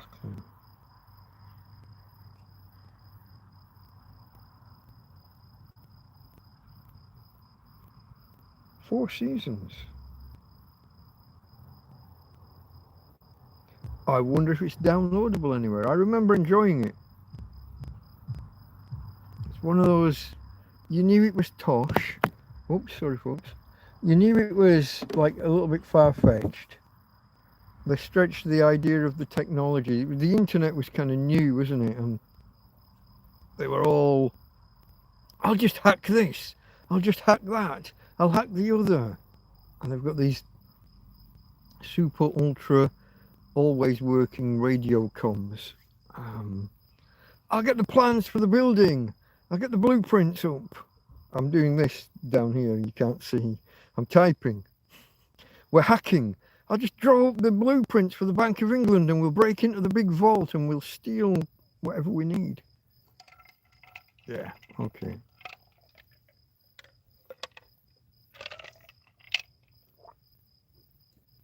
Enjoyable tosh though. Like Dempsey and Makepeace.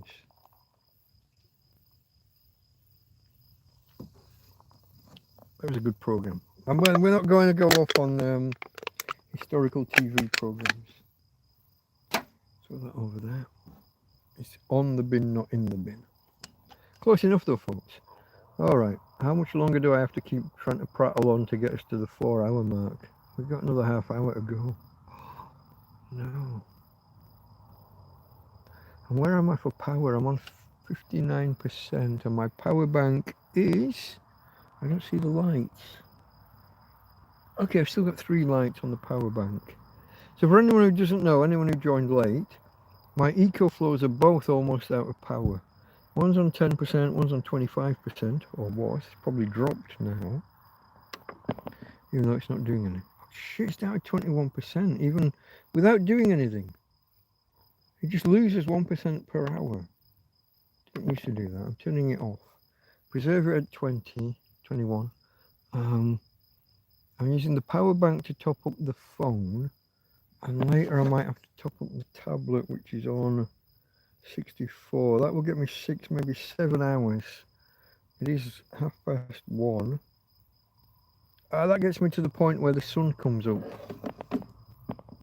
And we can start charging again. So I've got enough power to get me through the night, as things stand. Although the fridge hasn't been on. So the 20% of power that I do have here probably just gets ploughed into the fridge at some point halfway through the night. Probably. Just to try and stop it getting too warm in there. Tom Bell, it was, yeah, he was there as well. Tom Bell, Harvey Moon, was it?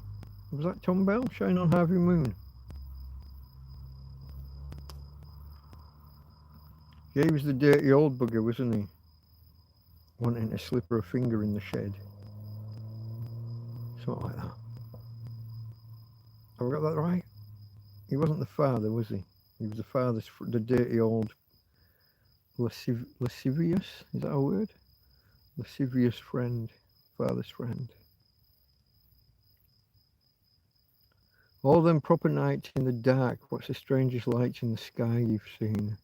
I've not seen anything, well, okay.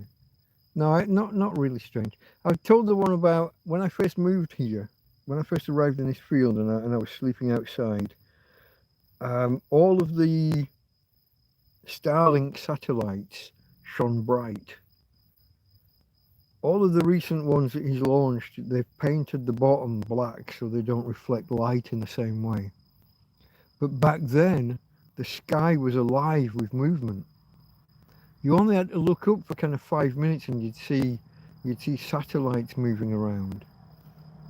I used to have an app that would tell me when the International Space Station was coming across, and it would tell me about other satellites, but they got so numerous that you didn't need to look. But I've told the tale about how I was looking at Orion one day, and I'm watching it for minutes, and then one of the stars just moved off. It didn't come in and hover. Well, it didn't come in and just, I happened to look then and then it, no, I was looking at it for ages and then it took off. You know, it moved. That threw me. I've got no explanation for that whatsoever. I was looking, it's not like it came from behind me and travelled and I looked and then, no. It was there. It was one of the stars in the constellation, or it looked like it. And then it just went. So that was weird. The only other one that got me was, this is embarrassing, the Milky Way. Never see it here. Too much light pollution. But we had all of the lights on the main road here were out. We had a long run. Sometimes you get like a block or two where the lights are out, but we had a long run where all the street lights were out. And suddenly I'm looking, I'm thinking, what's that fucking glowing? Like a glowing cloud, but it's too far away. What the fuck? What? Yeah, the Milky Way. Took me like 30 seconds to work out what I was looking at.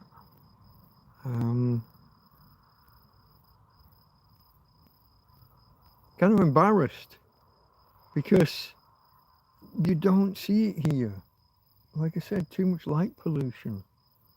But because the lights were out on a long run, suddenly there it was, and I'm looking and thinking, what the fuck is that? And there it was. So no, I haven't, I'm not seeing the invaders, David Vincent and all that, the aliens with the bad little finger. We haven't had any alien landings in the field. Not yet. But then I'm not out here now to watch and see.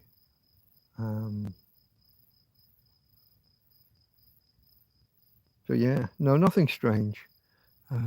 Other than that one where the Starlink satellite, I assume, appeared to be stationary and then move off.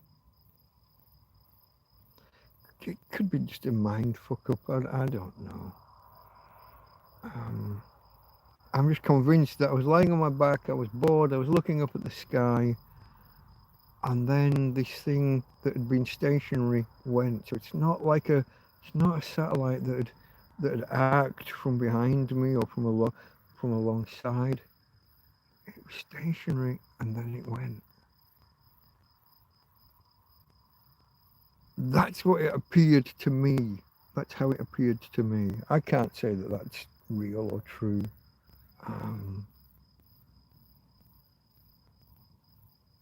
But that's my recollection of it. That's what I think I saw. A little bit weird. I met Emily Lloyd on the tube. She was crazy. She has mental issues. Yeah, I wondered what had happened to her. What was the film that she was in? The last thing I saw her in wasn't Discworld, but it wasn't Otherworld. When people died, they basically went to another planet, to another realm, to another something or other, and they met other people, and the people there were from all the different time zones. And it wasn't Caligula, it was Nero. Emperor Nero was there.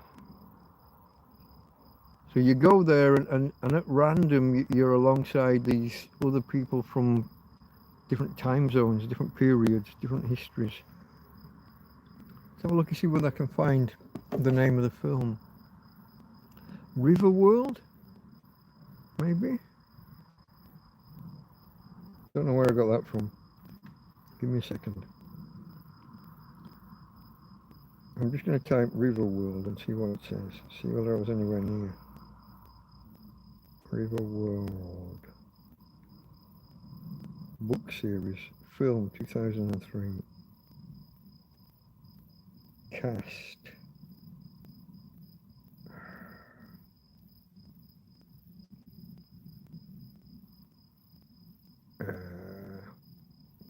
There's the button for cast. Emily Lloyd, indeed.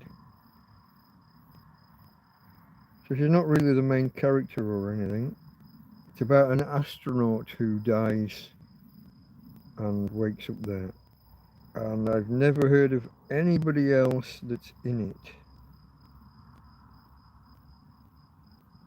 I'm looking at names like Brad Johnson, Jonathan Cake, Cameron Dado maybe, Nikita Kearsley, no, Karen Holness, no,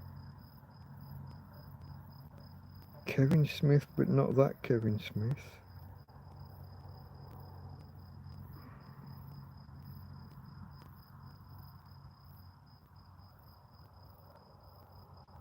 There's literally, there's two different characters here, two different people with different names, but the same photo. That's weird. I've literally never heard of anybody in that film. 2003, that's the last thing that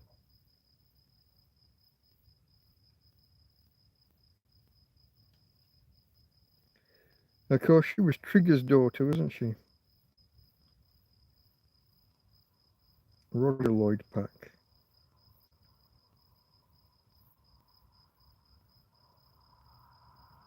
Let's click on her movies. Oh, there's quite a few.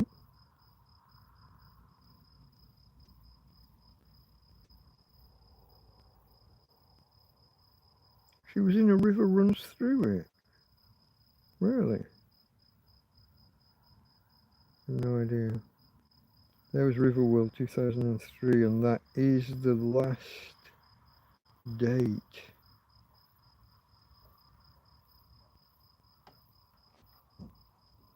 Apparently she was very difficult to work with because of her psychosis and things. Scrolling. My dad was on Wycliffe, says Jasper. Why? What, Space 1990? You're just listing TV programs now. Space 1999 was good. Oh, we're advertising the luxury we had in the UK. I don't know about that. Whoa, it jumped. River World. Yeah, Jasper got there with River. Then he says, Keith says Dr. Hook. There was film similar name, Riverworld, with David Niven.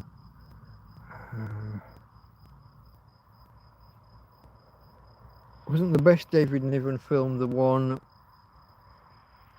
that has two names? The same film has two different names. It's the one where the pilot should have died and didn't.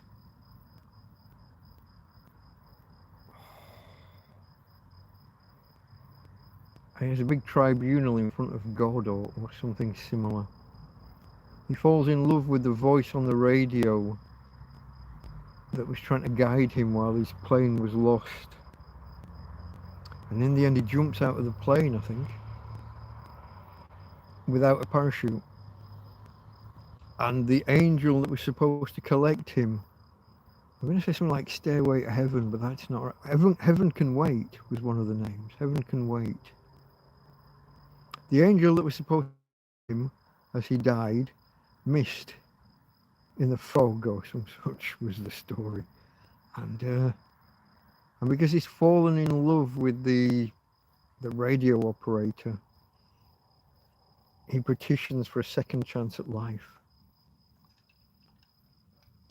Mushy romance, folks. That's me again, isn't it?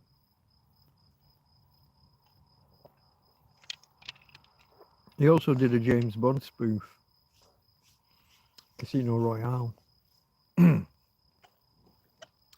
Good actor.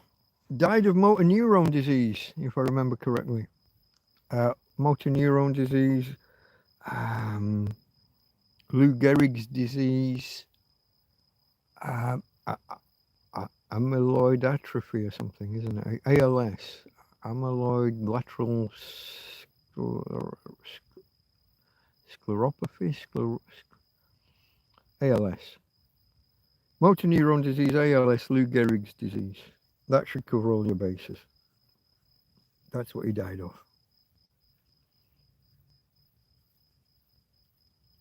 Years and years before that guy in the wheelchair with the robot voice got him. Stephen Hawking. Oh, something's eating my ankles, folks. Something's got my ankles. Right, we've only got just over 10 minutes to go. I hope you can bear with me. I am just trying to hold on just to get the 4 hours in so that anyone who wants to go back and watch it from the beginning will have access to the chat replay and all the different resolutions and all of those things that come from YouTube doing the post-processing quickly rather than doing it in 15 minutes instead of 15 hours is kind of the ballpark. Just trying to hold on, folks. Jesse Birdskull, wish you were here, maybe. Bill Eats the Rich. Bill Eat the Rich. He was in The Bill, if that's what you're saying. Eat the Rich, is that a separate film? Trotter, yeah, Trotter, Only Fools and Horses, Roger Lloyd Pack. He was also the head in Doctor Who. He was the main Cyberman, like the head Cyberman in the reboots. What year? 2005 onwards, isn't it? Wasn't it? Before they killed it off, before they turned it all gay. They didn't even need to stick a chick in it and make it gay. They just made it very, very fucking gay.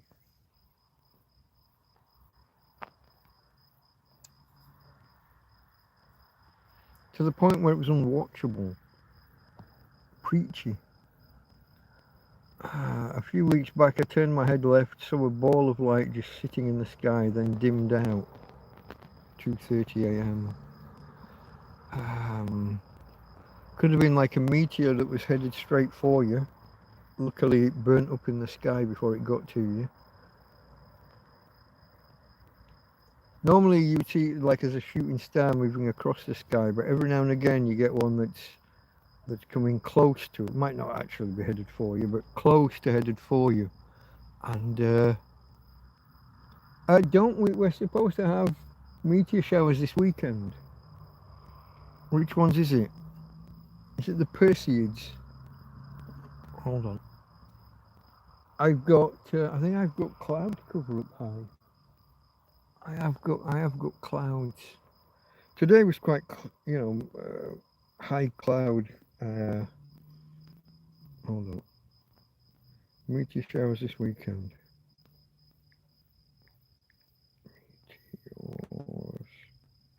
Meteor shower. No, not Meteor's the film. Meteor shower.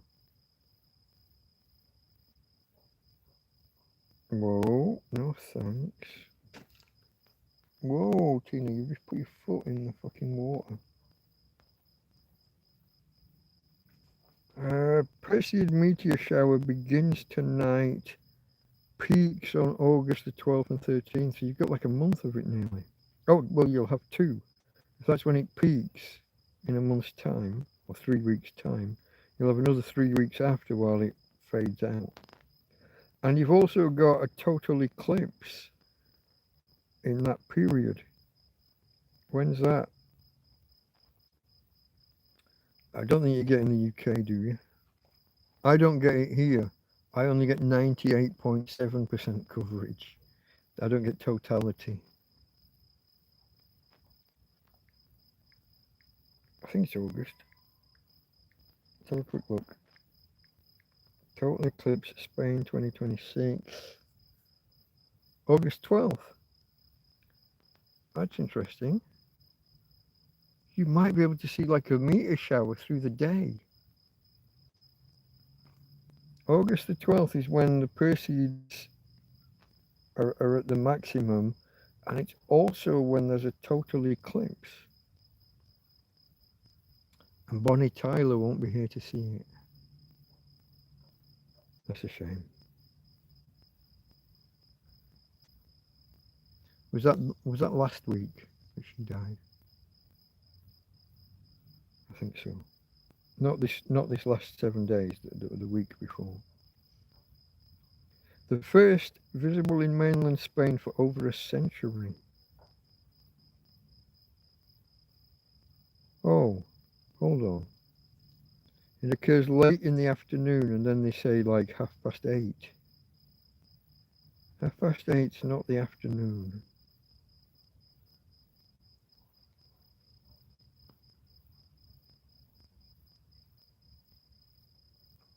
Path of totality sweeps diagonally from northwest to east, ending in the Balearics. Yeah. I'm right on the edge of where it sweeps past, I think. No, I'm not. I'm outside of it. Is that just the area of totality? I've seen some maps and predictions that say that that it'll be almost totally obscured here, but I don't know. Totality lasts 1 minute and between 1 minute and 40 seconds and 1 minute 50. But it's kind of at sunset. It's going to be really low in the sky. I won't see it from here. But if there's any kind of darkness, then that'll yeah. Up the coast in Valencia. So if Ryan, I don't know if Ryan's been on tonight. Ryan will get a chance to see totality if he gets a good vantage point. It's less than 4 degrees above the horizon though, making sea haze a potential risk. No. There's no sea over on the west.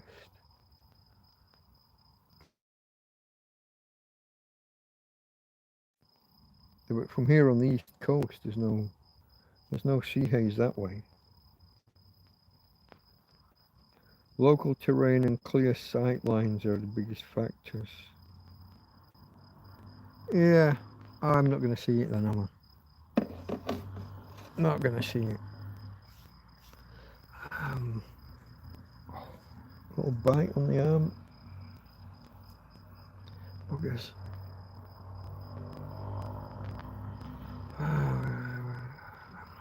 I wish you were here. She was 16. That's a bit controversial when underage. 16 is above age. Just.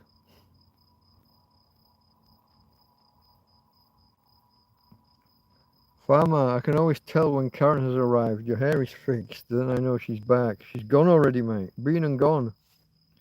Arrived on last Sunday. Came cut my hair Monday. Went home this evening. She's probably still in the air. No. I'm 3.5 hours in, aren't I? No. She'll be driving home or being driven home right about now. I think. Takeoff was 9:15 our time. 9:15. 2.5, maybe 3 hours home, is it? 12:15. 1:15. Yeah, no, she'll be home by now, I think. Assuming a smooth run and no delays, she'll be home. Welcome everyone, everybody, everywhere. Farmer steps in just as I'm thinking of closing it down. Welcome, hello Delta Mike, Delta Haircut Mike. Okay. West now, be careful of mosquitoes. Ambassador Delenn, Babylon 5. Mira Furlan, killed by complications from a mosquito bite. Yeah.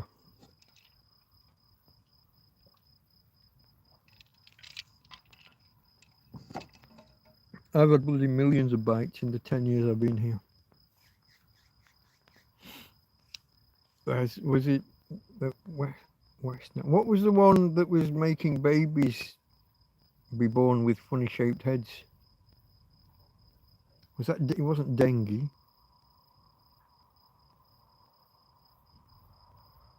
I think the babies were being born with hydrocephalus. big elongated heads, and often fatal. Let's reach for it and see. It was a thing a few years ago, wasn't it?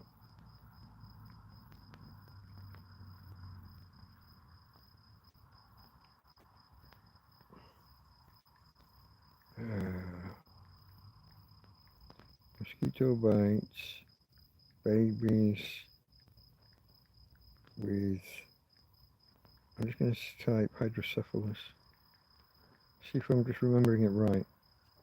Not hydrogen peroxide, hydrocephalus.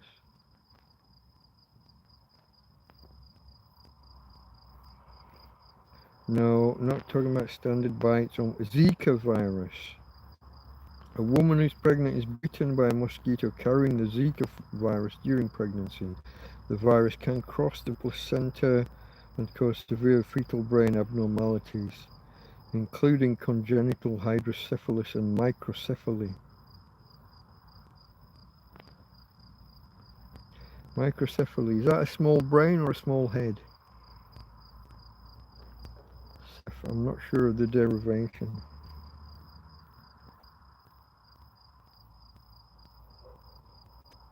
That's not clickable, no.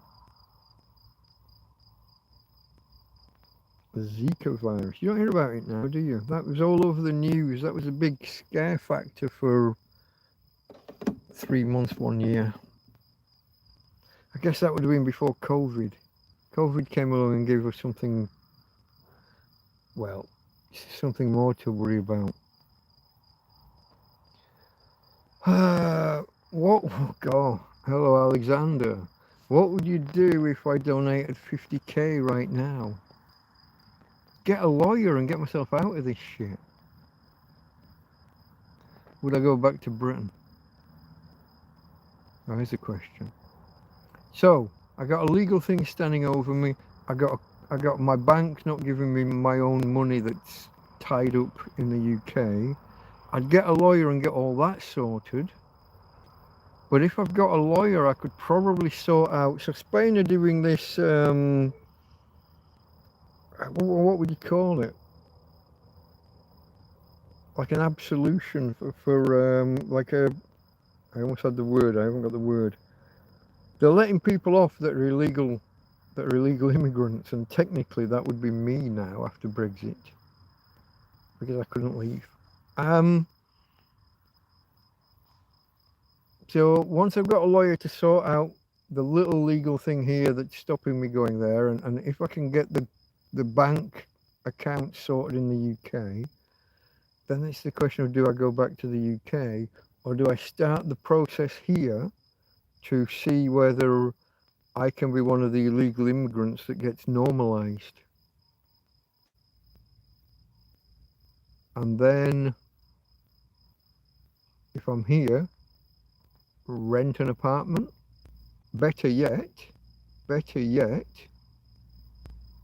buy a crappy small studio apartment. You can still get them for 30, 35, 40,000 euros.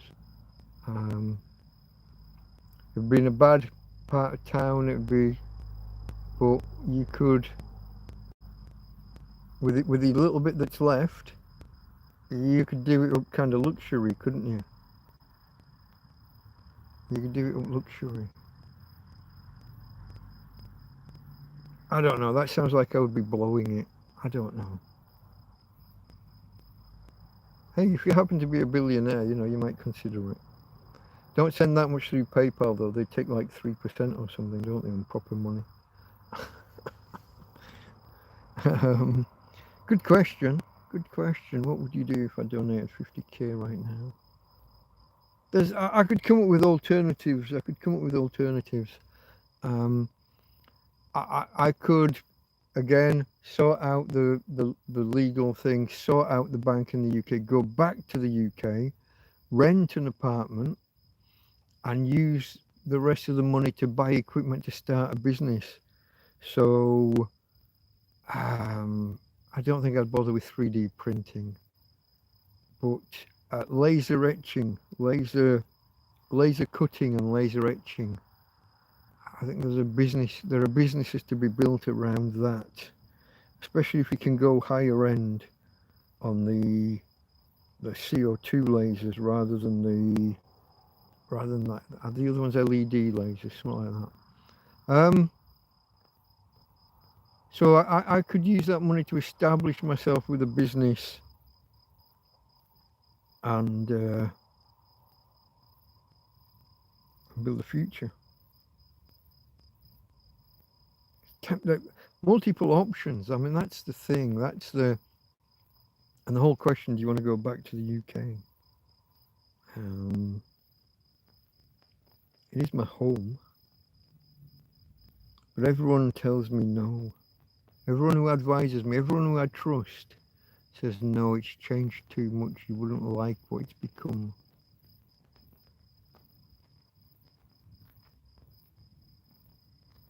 I could look into buying this land, this field that I'm in.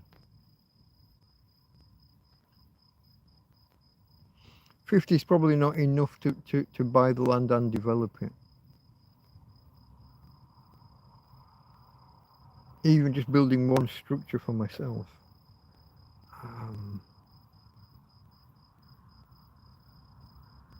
I don't know. I mean, interesting question.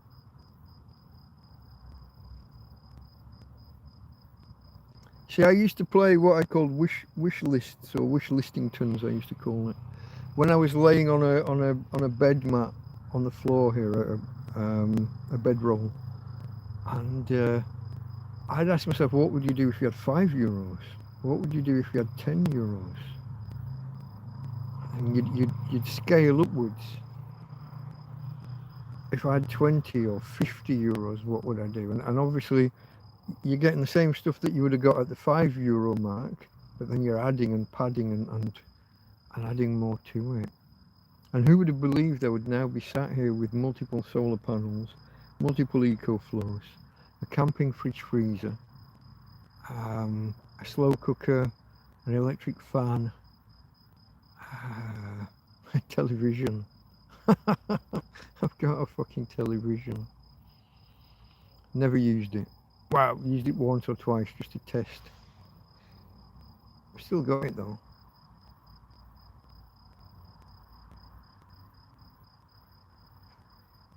Would it be wiser just to like buy a couple of solar panels and just make this better? Carry on living for, I'm not going to say for nothing, but almost for free. Obviously all the donations and everything would stop once I'm sitting on a pile of money like that. So it probably wouldn't be better. Unless I could stay here a little while longer and then apply for adverse possession, which is where you've been on someone else's land so long and no one's bothered about it, and you can kind of claim the land. That seems a bit naughty to me, but I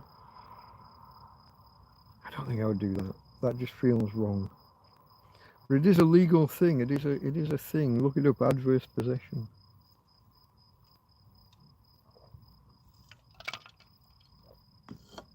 I don't think I could do that. My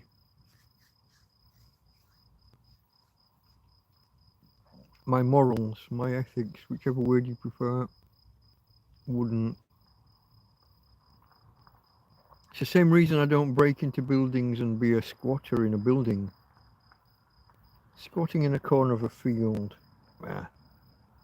But I'm not breaking into someone else's building and like causing damage and taking it over and forcing them to evict me through courts.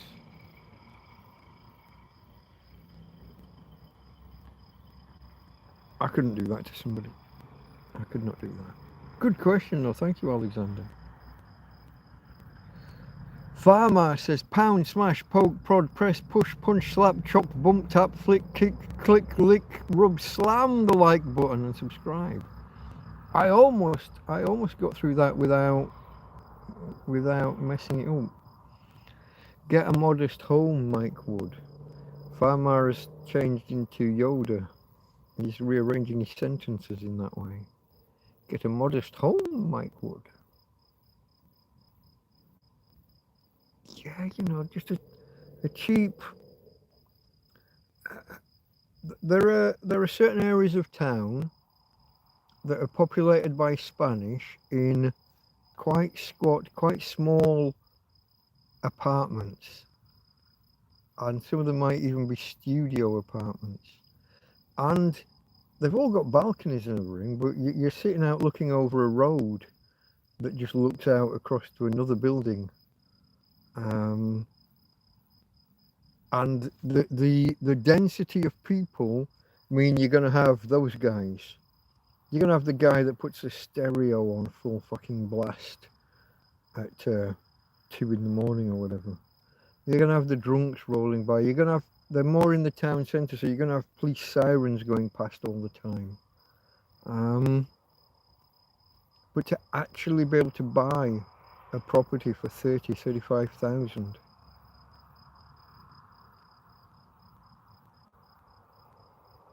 you might have to buy earplugs. Oh, yawning, folks. Look at this, my timer's now showing 15 minutes. That means I've had another outage that I didn't know about. We're after the 4-hour mark, and I've got a little symbol that says rain is due. Rain. Rain expected to stop soon. Really? I hadn't noticed it starting. The fuck are you talking about? Okay, the clouds are now clearing. I've got stars overhead. That makes rain less likely. But, who knows? Yeah, no, that's a really interesting question. Thank you, Alexander.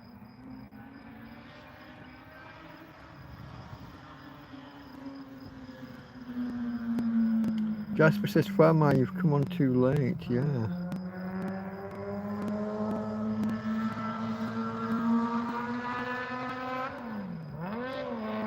Was busy, just made it in now. Yeah, you have to remember, Jasper, he's, what, 6 or 7 hours behind us.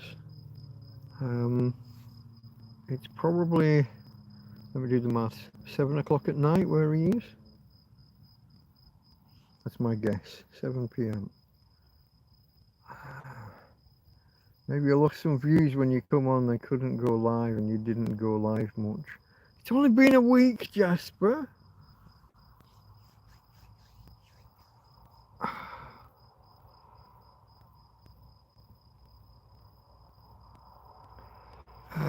You know what, never mind. What if I donated 100?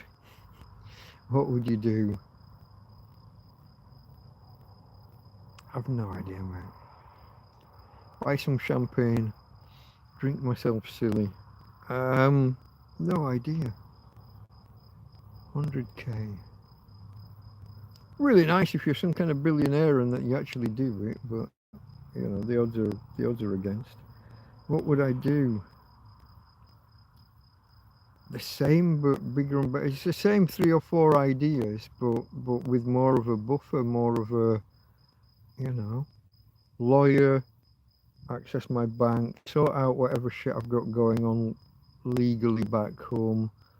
So for anyone who doesn't know, when COVID happened, my main bank, I went overdrawn. Not by much, I think 500. But then that sat there, probably at 30% interest for, what's this, 6 years? Do the math. That will have quadrupled. That 500 overdraft will be 2 grand plus now, won't it? It won't have quite quadrupled, would it? 1.3 times 1.3 to the power 4. 1.7. 2 and a bit. 2.5, maybe threefold. Threefold would be stretching it. So yeah, that 500 is going to be Stuff like that would need sorting out. Apologies to the bank, and who knows what fees they put on top of each stage that also get compounded with interest. That would need sorting. Yeah, some other stuff. But I'd have the same quandary. Do I go back to the UK? Do I stay here and try and normalise my not citizenship, but residency? Maybe citizenship would be an idea. Do I want to be Spanish? I don't think of myself as Spanish. I'm British through and through. Don't know. The same idea, but instead of buying like a 35 grand studio apartment, you get a proper apartment for 60 or 70. Even that's lowballing it. That's not going to be great. Or go back, set up a business, whatever. Or do the studio apartment plus business here. Options. I don't know. Yeah, I'd have to sit down and plough through the options and work out the pros and cons. I am a ponderer. I am a think it through, draw up lists, pros and cons kind of guy. Yeah, it was terrible when I was planning what to do with my first business.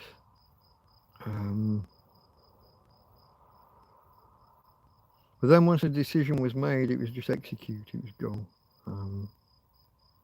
But there were still variables and forks in the road and different ways you could go. I am a ponderer.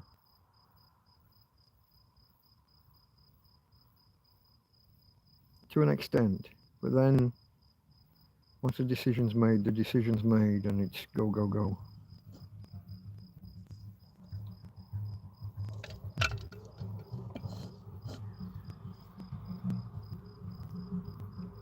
Scrolling.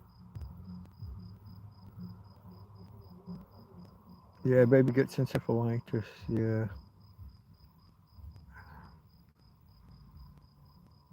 No footy today, Jasper.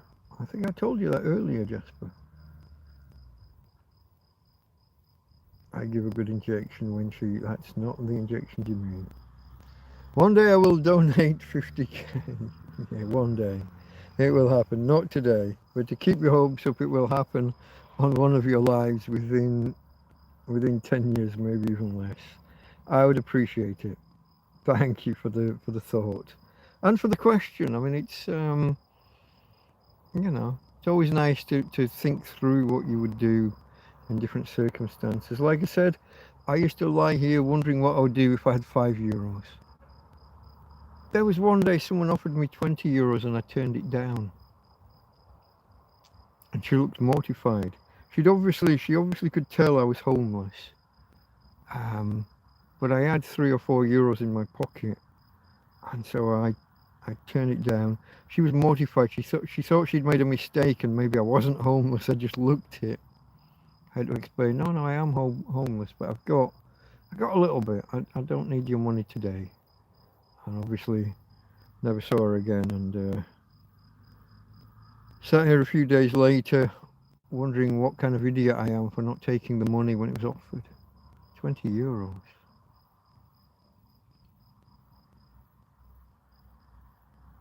Yeah. That was during the 5 months when I had literally nothing. Everything had been ruined in floods in this field. No, my phone, tablet and Kindle book reader were all ruined. Numerous power banks were ruined. Pen drives were ruined. I had a few survive, but what's the point of a pen drive when you haven't got a phone, tablet or whatever? I didn't have a light for 5 months. When I discovered that I could have bought a radio months earlier for €6, I was kind of sick. I was kicking myself. I'd been offered money. I'd had money, a fiver here, a tenner there, and I'd never gone in the Chino Bazaar. Yeah.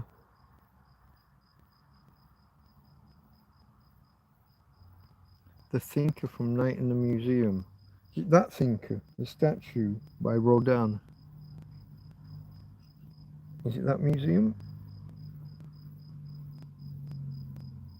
He kind of he's resting on his fist. I haven't seen that particular film.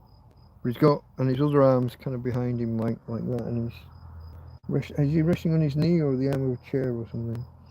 And he's thinking. Rodin, I believe a French sculptor.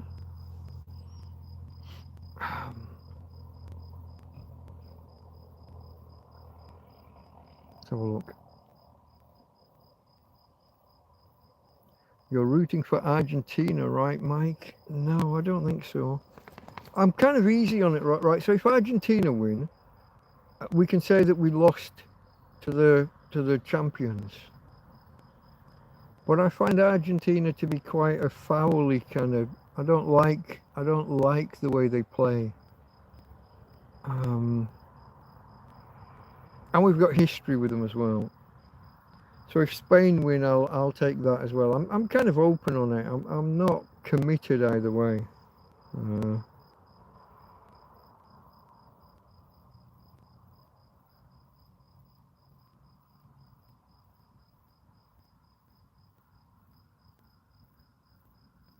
Where am I? I'm way off. You said you didn't like anime manga because of women with child faces. Not all are like this. Never-ending story, princess, too much makeup, very creepy. Yeah, manga. The whole Japanese cartoon thing passed me by. I think I'm not the right age for it. I know people now where their kids speak Japanese. From growing up watching, reading anime, watching manga. Have I got that the right way around? No. Manga is what you read, that's the cartoons, isn't it? That's the comics. Anime is the animated stuff. And then you got the other one. What's the sexy stuff? With all the tentacle porn. I know the word when I see it or hear it. But no, that whole Japanese, I've got no interest. G-Force was about as far as I got with Battle of the Planets, Battle for the Planets, which was a reworking of Gatchaman. Oh look, it keeps jumping. I'm trying to scroll back to make sure I don't miss anybody, and it keeps jumping. Okay, one day I'll donate. I saw that. Oh, and it just as soon as I took my finger off just to try and scroll.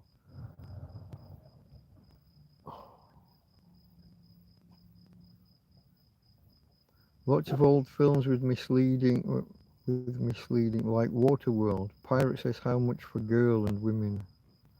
Lots of films are wrong. There's a lot of inaccuracies in film. Like a Black Helen of Troy. You're rooting for Argentina, I answered that one. 3 Men in Desert joke. Dig hole before die. Stop. Vultures. Google can't find the joke. Maybe you're making your own joke up, Jasper. I know lots of jokes, but can't repeat in these woke times. The Thinker, I covered that one. Yeah, not wanting to offend other people. Tricky, isn't it? You got to know your audience. Read the room. My jokes would offend the wokes. I say them anyway.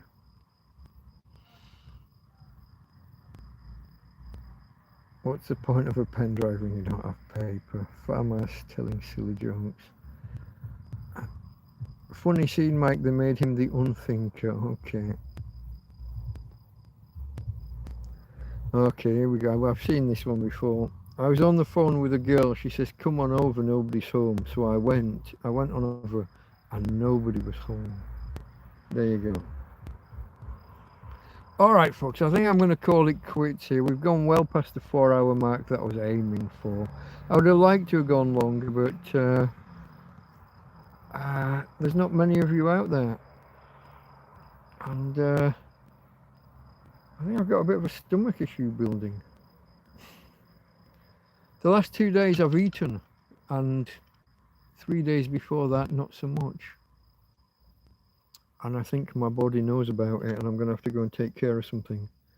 So probably best we call it quits.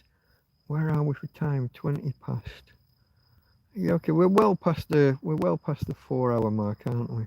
So we're safe to call it quits whenever. I'm going to do that here and now. Cheers to you guys that are here and that have done the distance.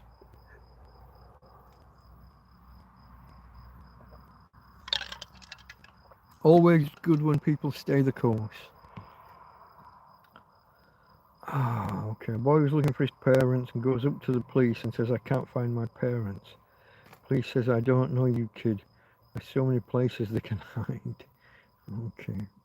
Oh, I don't know, kid. No, I don't know you, kid. But good night, everyone, everywhere, everyone. Okay, that's Farmer.